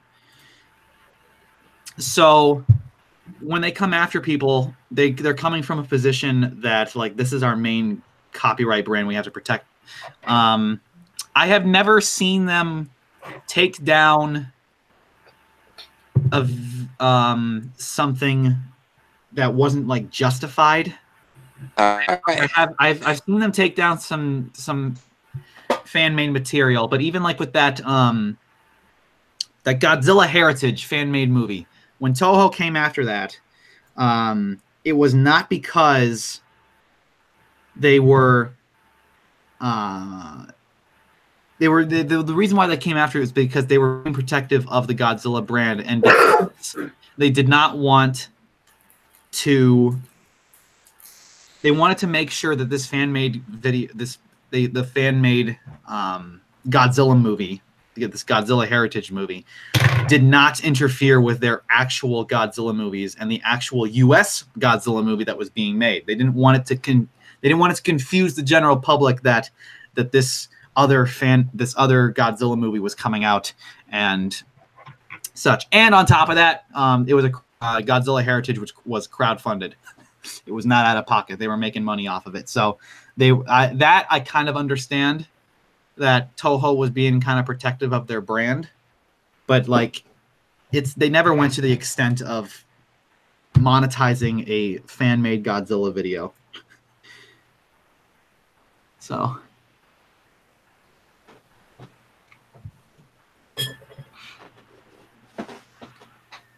but like even with Godzilla Heritage, they're talking about, you know, they actually did, like, when they said the lawyers sent in the message, like the directors of Godzilla Heritage talked about this. Like when Toho sent in that letter, Toho in that letter was very like, I'm really sorry. Like the lawyers, they're like, we're doing this because we have to. We understand your fans and we appreciate that you would go to the lengths of this, but it's a legal thing and we have to do it. It was basically that in that letter, because they tried every method under the sun. They were like, okay, you can still do the video, but you can only do it to your back. You can only release it to your backers. It has to be 20 minutes, and just don't put Godzilla in the title. Which I think now it's just called straight up Heritage, you know. Yeah. So they were really trying. Let's see. So as I was saying that, I was drawing this bit. So here we have Vexus. I'm gonna read it out as she like. All right, here we go. All right, questions. So you must be Queen Vexus. It was quite kind of you to invite us to your little dirt pile. Oh God! I granted how your life forms leave such genetic cells on everything you touch, but it leaves a nice, good trail. There we go. Did you guys hear about Shin Godzilla 2? That was never. I mean, yeah, it was quote unquote canceled, but I mean, it was never confirmed to happen in the first place. So when they said that they're not doing Shin Godzilla 2, the media took it like, oh, it was canceled. No, it was never. They never said they were going to do it in the first place. So that when they said they're not doing it, they just confirmed they're not doing it. It was a complete rumor that Shin Godzilla 2 was happening. All right. So we have those, and then the next shot, we've been in need for additional slaves for quite some time, especially one with such primitive customs. I think we'll just keep it on this shot, and just have a little bit of a break where she stops twiddling her fingers and just maybe smiles.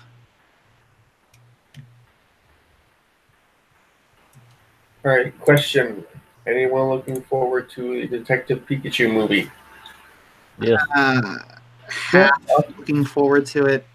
Yeah, I'll go see it. I'm interested with the Detective Pokemon movie. I'm interested with the Dumbo and the Lion King live action, well, photorealistic remakes. Well, no, there's some differences. I am not planning on going to see. I'm not going to go see Aladdin. I'm not going to go see the Lion King live action movie, or quote unquote live action. Yep. But I'm calling the Lion King the photorealistic film.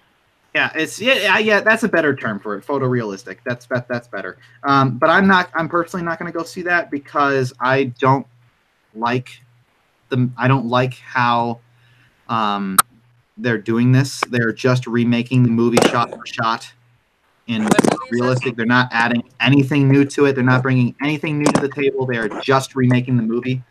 And that's not how you should make a remake. Whenever you make a remake, it should be always under the pretense that you have something new to offer, like a new perspective in the story, or something like I had this idea where it's like it's the same general plot, but this whole third act is different, and we can do something different. It's like when you remake something, you got to introduce your own creativity into it, and not just make it a shot-for-shot remake of the original.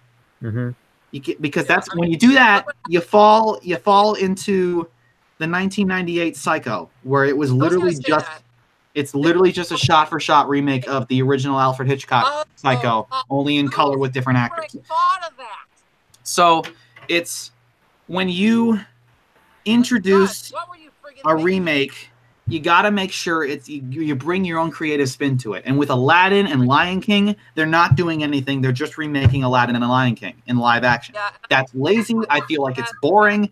I feel like I'd have a better time just watching Lion King and Aladdin, because I just know they're gonna do it worse. The cinema, even from just the shots of the trailer of the Lion King, I can already tell that the cinematography is worse, because they definitely, like, the shot of the sun rising above the horizon. Instead of this, in the original, it was centered. It was a giant sun. These bright, vibrant oranges and reds, and the bright yellow contrast on the sun. And in the trailer, with the same shot of it's now tiny. It's now in the far distance. It's a red sun against a blue, cloudy background, and it looks so much worse. They stepped back. Have you guys seen the? I don't know if you guys seen this. Have you guys seen the new Kim Possible film that came out? I have not seen it. I don't plan on seeing it. I heard it was meh. But I heard it flopped. But I will be seeing Dumbo. On the sole principle of, at least with Dumbo, Tim Burton is not making a remake of Dumbo. He's not doing that. It is a new story. In fact, I'm fairly certain it's a sequel to Dumbo, the original Dumbo. Are you talking like what happened with Alice in Wonderland or whatever that? No, I'm talking about this Dumbo, this new Dumbo movie. Because it seems to be a plot. The plot seems to be that the ringmaster and everyone at the circus knows that this elephant can already fly. Like, it's already a known fact that it can fly.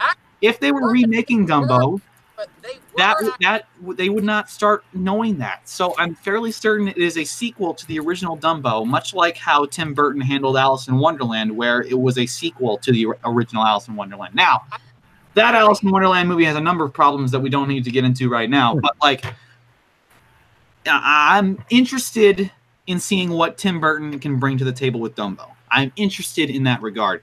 I'm not just going in expecting the same movie with a live action coat of paint. And I feel that's basically what it's going on with now. It's just ridiculous. It shows to me now. It shows to me now that they're also doing Frozen 2. It now shows to me that this is a confirmation that Disney has ran out of ideas, and they're just trying to do anything they can to grab money off people's wallets. Well, I mean, Frozen 2, they confirmed that a long time ago. I wouldn't say that was like a recent development, but like, in terms of bringing this all back to Detective Pikachu. I know we're just talking about live action stuff now, but like, bringing it back to Detective Pikachu. I am probably going to see Detective Pikachu, but I talked about this in a different live stream. I'm ultimately disappointed on how the designs for the live action Pokemon are just, they basically took the cartoon Pokemon and just gave them photorealistic textures. Well, and I'm like, that I feel like they should have, like, I don't know, made like realistic designs for them. They hired. I think that's for like recognizability, though. I know it is, but it's just like, it's a clashing of art style. It's like you have these, they're walking around with people, you know, normal people that look normal and look like normal people, and then every single Pokemon has these giant anime eyes, and it's like, and it's so Mr. Mime has this, distracting. like, weird, fleshy, doughy face. The only one that works is Pikachu, because that one is the only one I've seen so far That'd be like the that main doesn't character. have the giant anime eyes. Have to. I mean, I can understand. Every single other Pokemon I've seen from that just like looks wrong, because it's. I mean, they look like the Pokemon they're supposed to look like, but they have these giant anime eyes in this environment that's supposed to look like the real world. I would have preferred it more if they like based it off of like real animals, and like they took design element. They still built a Pokemon out of like real world animal parts and stuff, but like. But it still would like fit in our world. I mean, like they hired that guy R.J. Palmer out of the pretense that he did those realistic Pokemon paintings before. That like he put like the skull of an he based like the Feraligatr skull off of a Caprosuchus, and like the Charizard line is like these weird mixes of salamanders and dinosaurian traits, or I think added some crocodile-morph stuff on the Charizard line too. He did some really cool stuff where he made the Pokemon into the Pokemon recognizable, like that is clearly Charizard, that is clearly Feraligatr, that's Rayquaza, that's Groudon. He made all of them, but he made them based on real world animals and like took traits of extinct and modern animals into their designs to make them look like they're based in the modern world on Earth, not from a cartoon. And when I heard that he was hired for Detective Pikachu, I was hoping that we would get those types of designs, but obviously some producer or like the lead artist or something has to go under producer, like decided that they were going to go that path. I don't know who it was. Someone did, obviously. Maybe the director or someone. They decided they weren't going to go that path, which is just really unfortunate, because I would have really preferred to see R.J. Palmer's realistic Pokemon moving around on screen and stuff, because they looked really cool. Anyway, that's my tirade on Detective Pikachu. I'm going to go see it, but because it's not just like remaking a story that's already been made, shot for shot. But like, you know, I'm just a little disappointed on the designs of the Pokemon. Mm-hmm.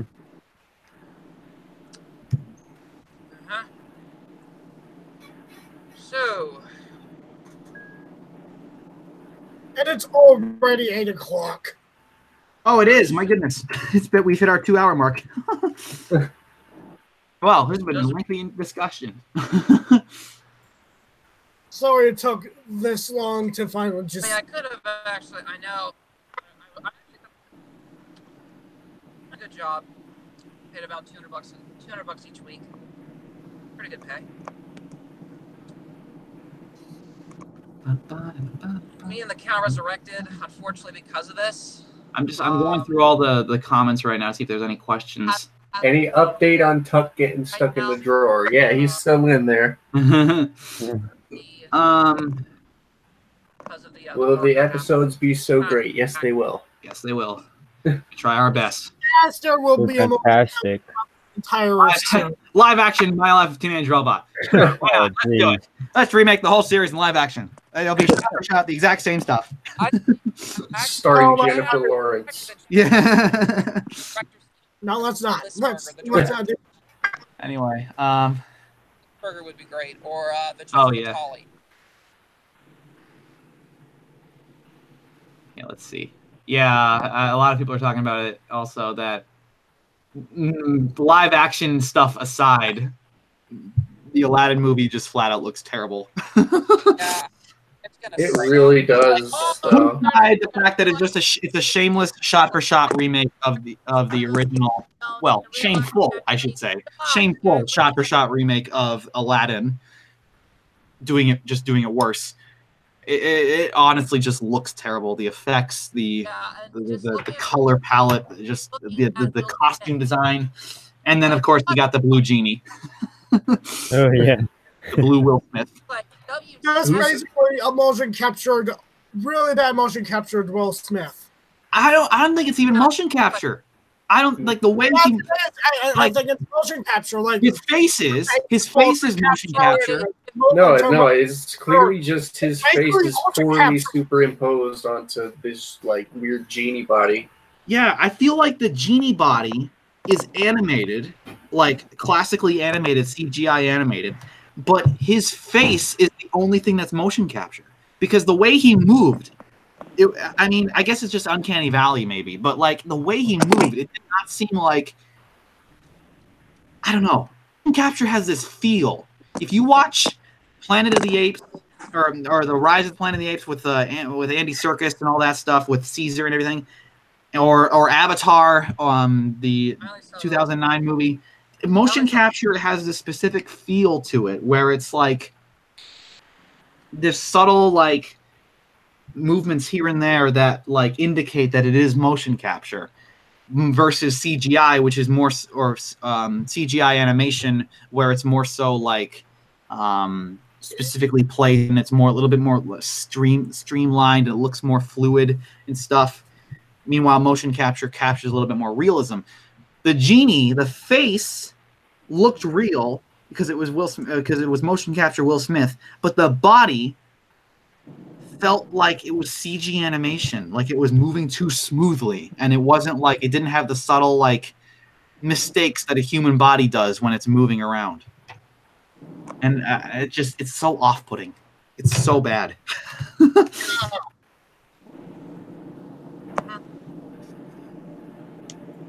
Anyway, we're still at the 2-minute mark at this point. Dude, who cares? Well, yeah, like so yeah, we do have to wrap up here. Any last final questions, people? Yeah, final questions before we head out. Hopefully you will be Who's able playing to the parrot? Is it Chris Rock? Before to all my to all the guys on my channel, me and the Cat Resurrected will be taking a temporary halt due to questions. I mean, actually, now is there a voice actor for Vexus? Yes, there is. He's really good. At some point. Will Vladimir, the Mad Hammer Bros, Lancer, and Mudslinger come back? Yes, they will.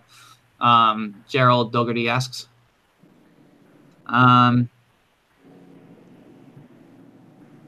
What? Christian McLaughlin asks, will David Banner Hulk out again? I mean, I don't know who that is. So, yes, I guess. I don't know who that is, though. I don't. It's a free country. He can Hulk out if he wants to. Exactly.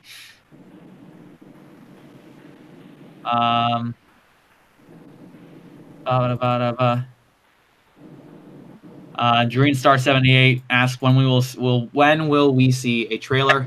When it's ready, you'll likely see. When it's when the trailer will be released when it's ready. However, you will likely see the test animatic. You'll likely see the test animatic, the test screening to Activation Day before you'll see the trailer for the overall series. Because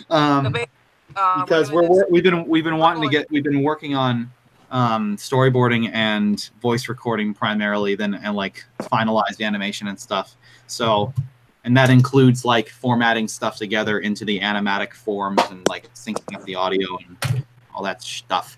So you'll likely see the animatic of Activation Day before we get a trailer out, like an official trailer that's not the teaser trailer out there. Let's see. Will the Space Bikers come back? Jenny Wakeman asks. Yes, they will. Donuts, you guys want anything? Let's see. Year release date 20XX. Yeah, I don't. We're just at this point. We're trying as best we can. I don't know. At this point, I don't think we can. I don't want to give like, because I feel like if we say like, oh, we're gonna release of May of this year, I feel like we're just setting ourselves up for like it might be pushed back by a month or so. So it's like I don't want to give those types of dates until like I feel like absolutely confident that we can nail it. All right. And we're still on storyboarding. Yeah. we want to we gotta pick up the pace, but at the same time it's just like a matter of like, again, this is all a hobby, and this is all we're dealing with school and life and work and stuff like that. So it's all a matter of that. There were last minute questions. Has Rob Renzetti ever contacted you? No, but he has shouted us out a couple times. Yes, we have not contacted Rob Renzetti, and he has not contacted us. We just know of each other's. We just know of each other's existences. Miko Arsenis, will you upload the storyboards for the episodes? Yes and no. Yes and no. There will be a couple episodes where we will like release them as like a, hey, check out how we're doing, like in the storyboard format, where it's like, check out if this is the right direction we should be going. Kind of like a test audience sort of deal. We will not be releasing every single episode like that, unless we absolutely need to. If we have no other way, we will do that. But we want to keep things like, we want to keep some summer surprises. So again, we'll probably have some test screenings of Activation Day and maybe a couple other episodes. But like, other than that, no, we won't be releasing all the storyboards of the episodes until they're actually done. And then at that point, it'll just be like a big, like, here's the final episode. Here's all of the stuff we did making the episode, and yada yada. Renzetti will rob you of your work. Puns. Nah, he seems like a good guy. We've never met the guy, but like, he seems like a really nice guy.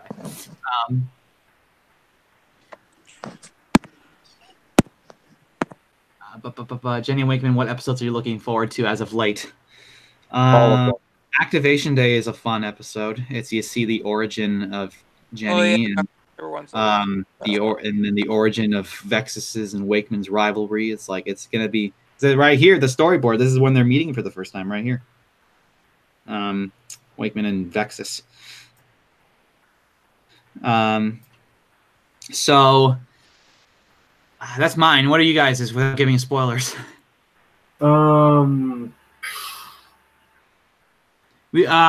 should, well, if you don't know, you can say the names of the episodes. I'm just trying to think.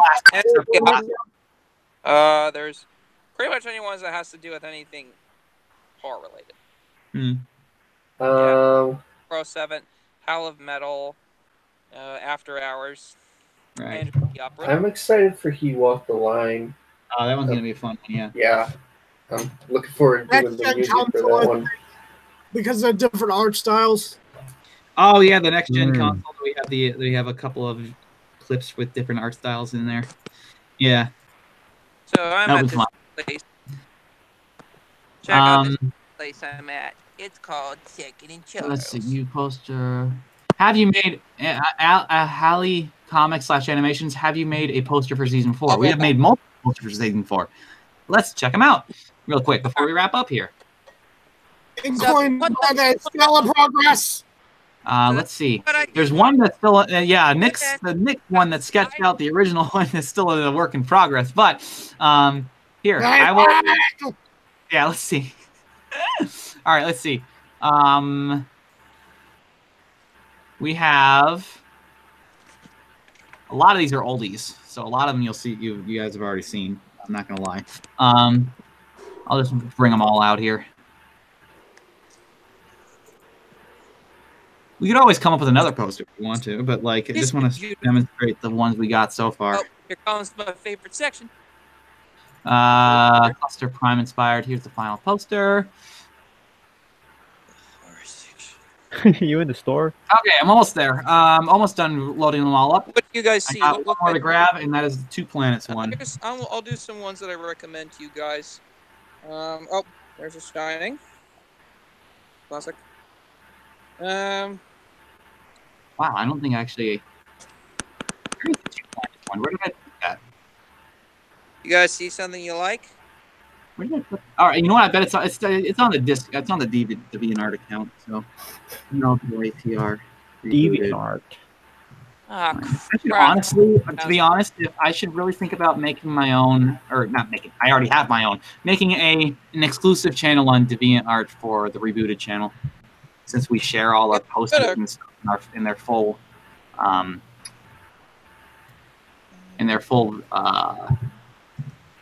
You should. ratio. Not that that's not right. Full quality. Here we go. I found it. Okay, shut up. Okay. One by one, the posters we've made so far. We have another one in a work in progress, but like we've been again focusing on. I can feel it sound like a broken record. We've been focusing on storyboards and voice recordings and stuff. So anyway, here we go. Halley Comics and Animations. These are the posters we've made so far. We have the first one we made was this cluster primed one, where it's like, very Hollywood movie poster art deco-y stuff. And then we have one that's a little bit more abstract, where it's like it's just a silver shell. Excelsior! Yeah. I think that was just, way back, that was just our way of confirming that the silver shell was going to come back. And then we have this one where it's a system rebooting, where it's kind of like the internals of XJ9. You can see all That's a good one. Yeah. And then we have this, I think this was the most recent poster we ever did. I might be wrong, but because I think so. We have the Worlds Apart poster, which is my personal favorite so far. I like that one. Yeah. Mm. Anyway. All right, so that being said, I'm going to quit out of preview now. Okay. Any more questions? Last minute questions, real quick. Shh.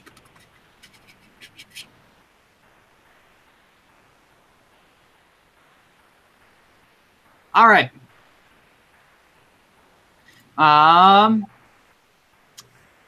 Yeah, I don't see any other questions. So that being said, we're going to wrap up here, guys. Thanks for coming down for the live stream of the month. As always, these live streams happen on the last Sunday of every month at 3 p.m. Pacific Standard.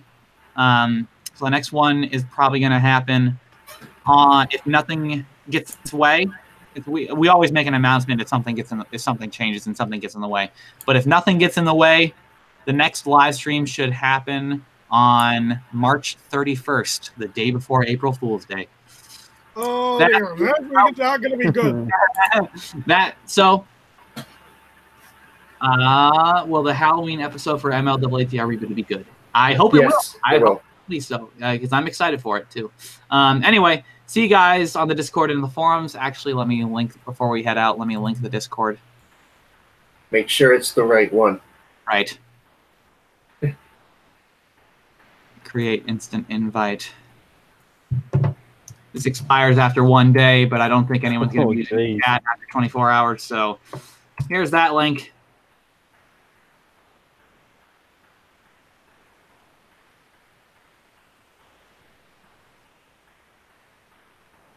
You know what? Okay, here's no other cartoon guy.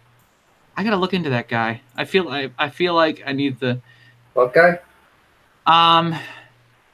Yeah. All right. See you guys on the Discord and the forums. Thank you guys for coming. And yeah, have a good day, everybody. See ya, guys. Bye-bye. Later. Next month, 31st, 3 p.m. Pacific Standard. If not otherwise stated otherwise. All right. See ya. Bye-bye. Deuces.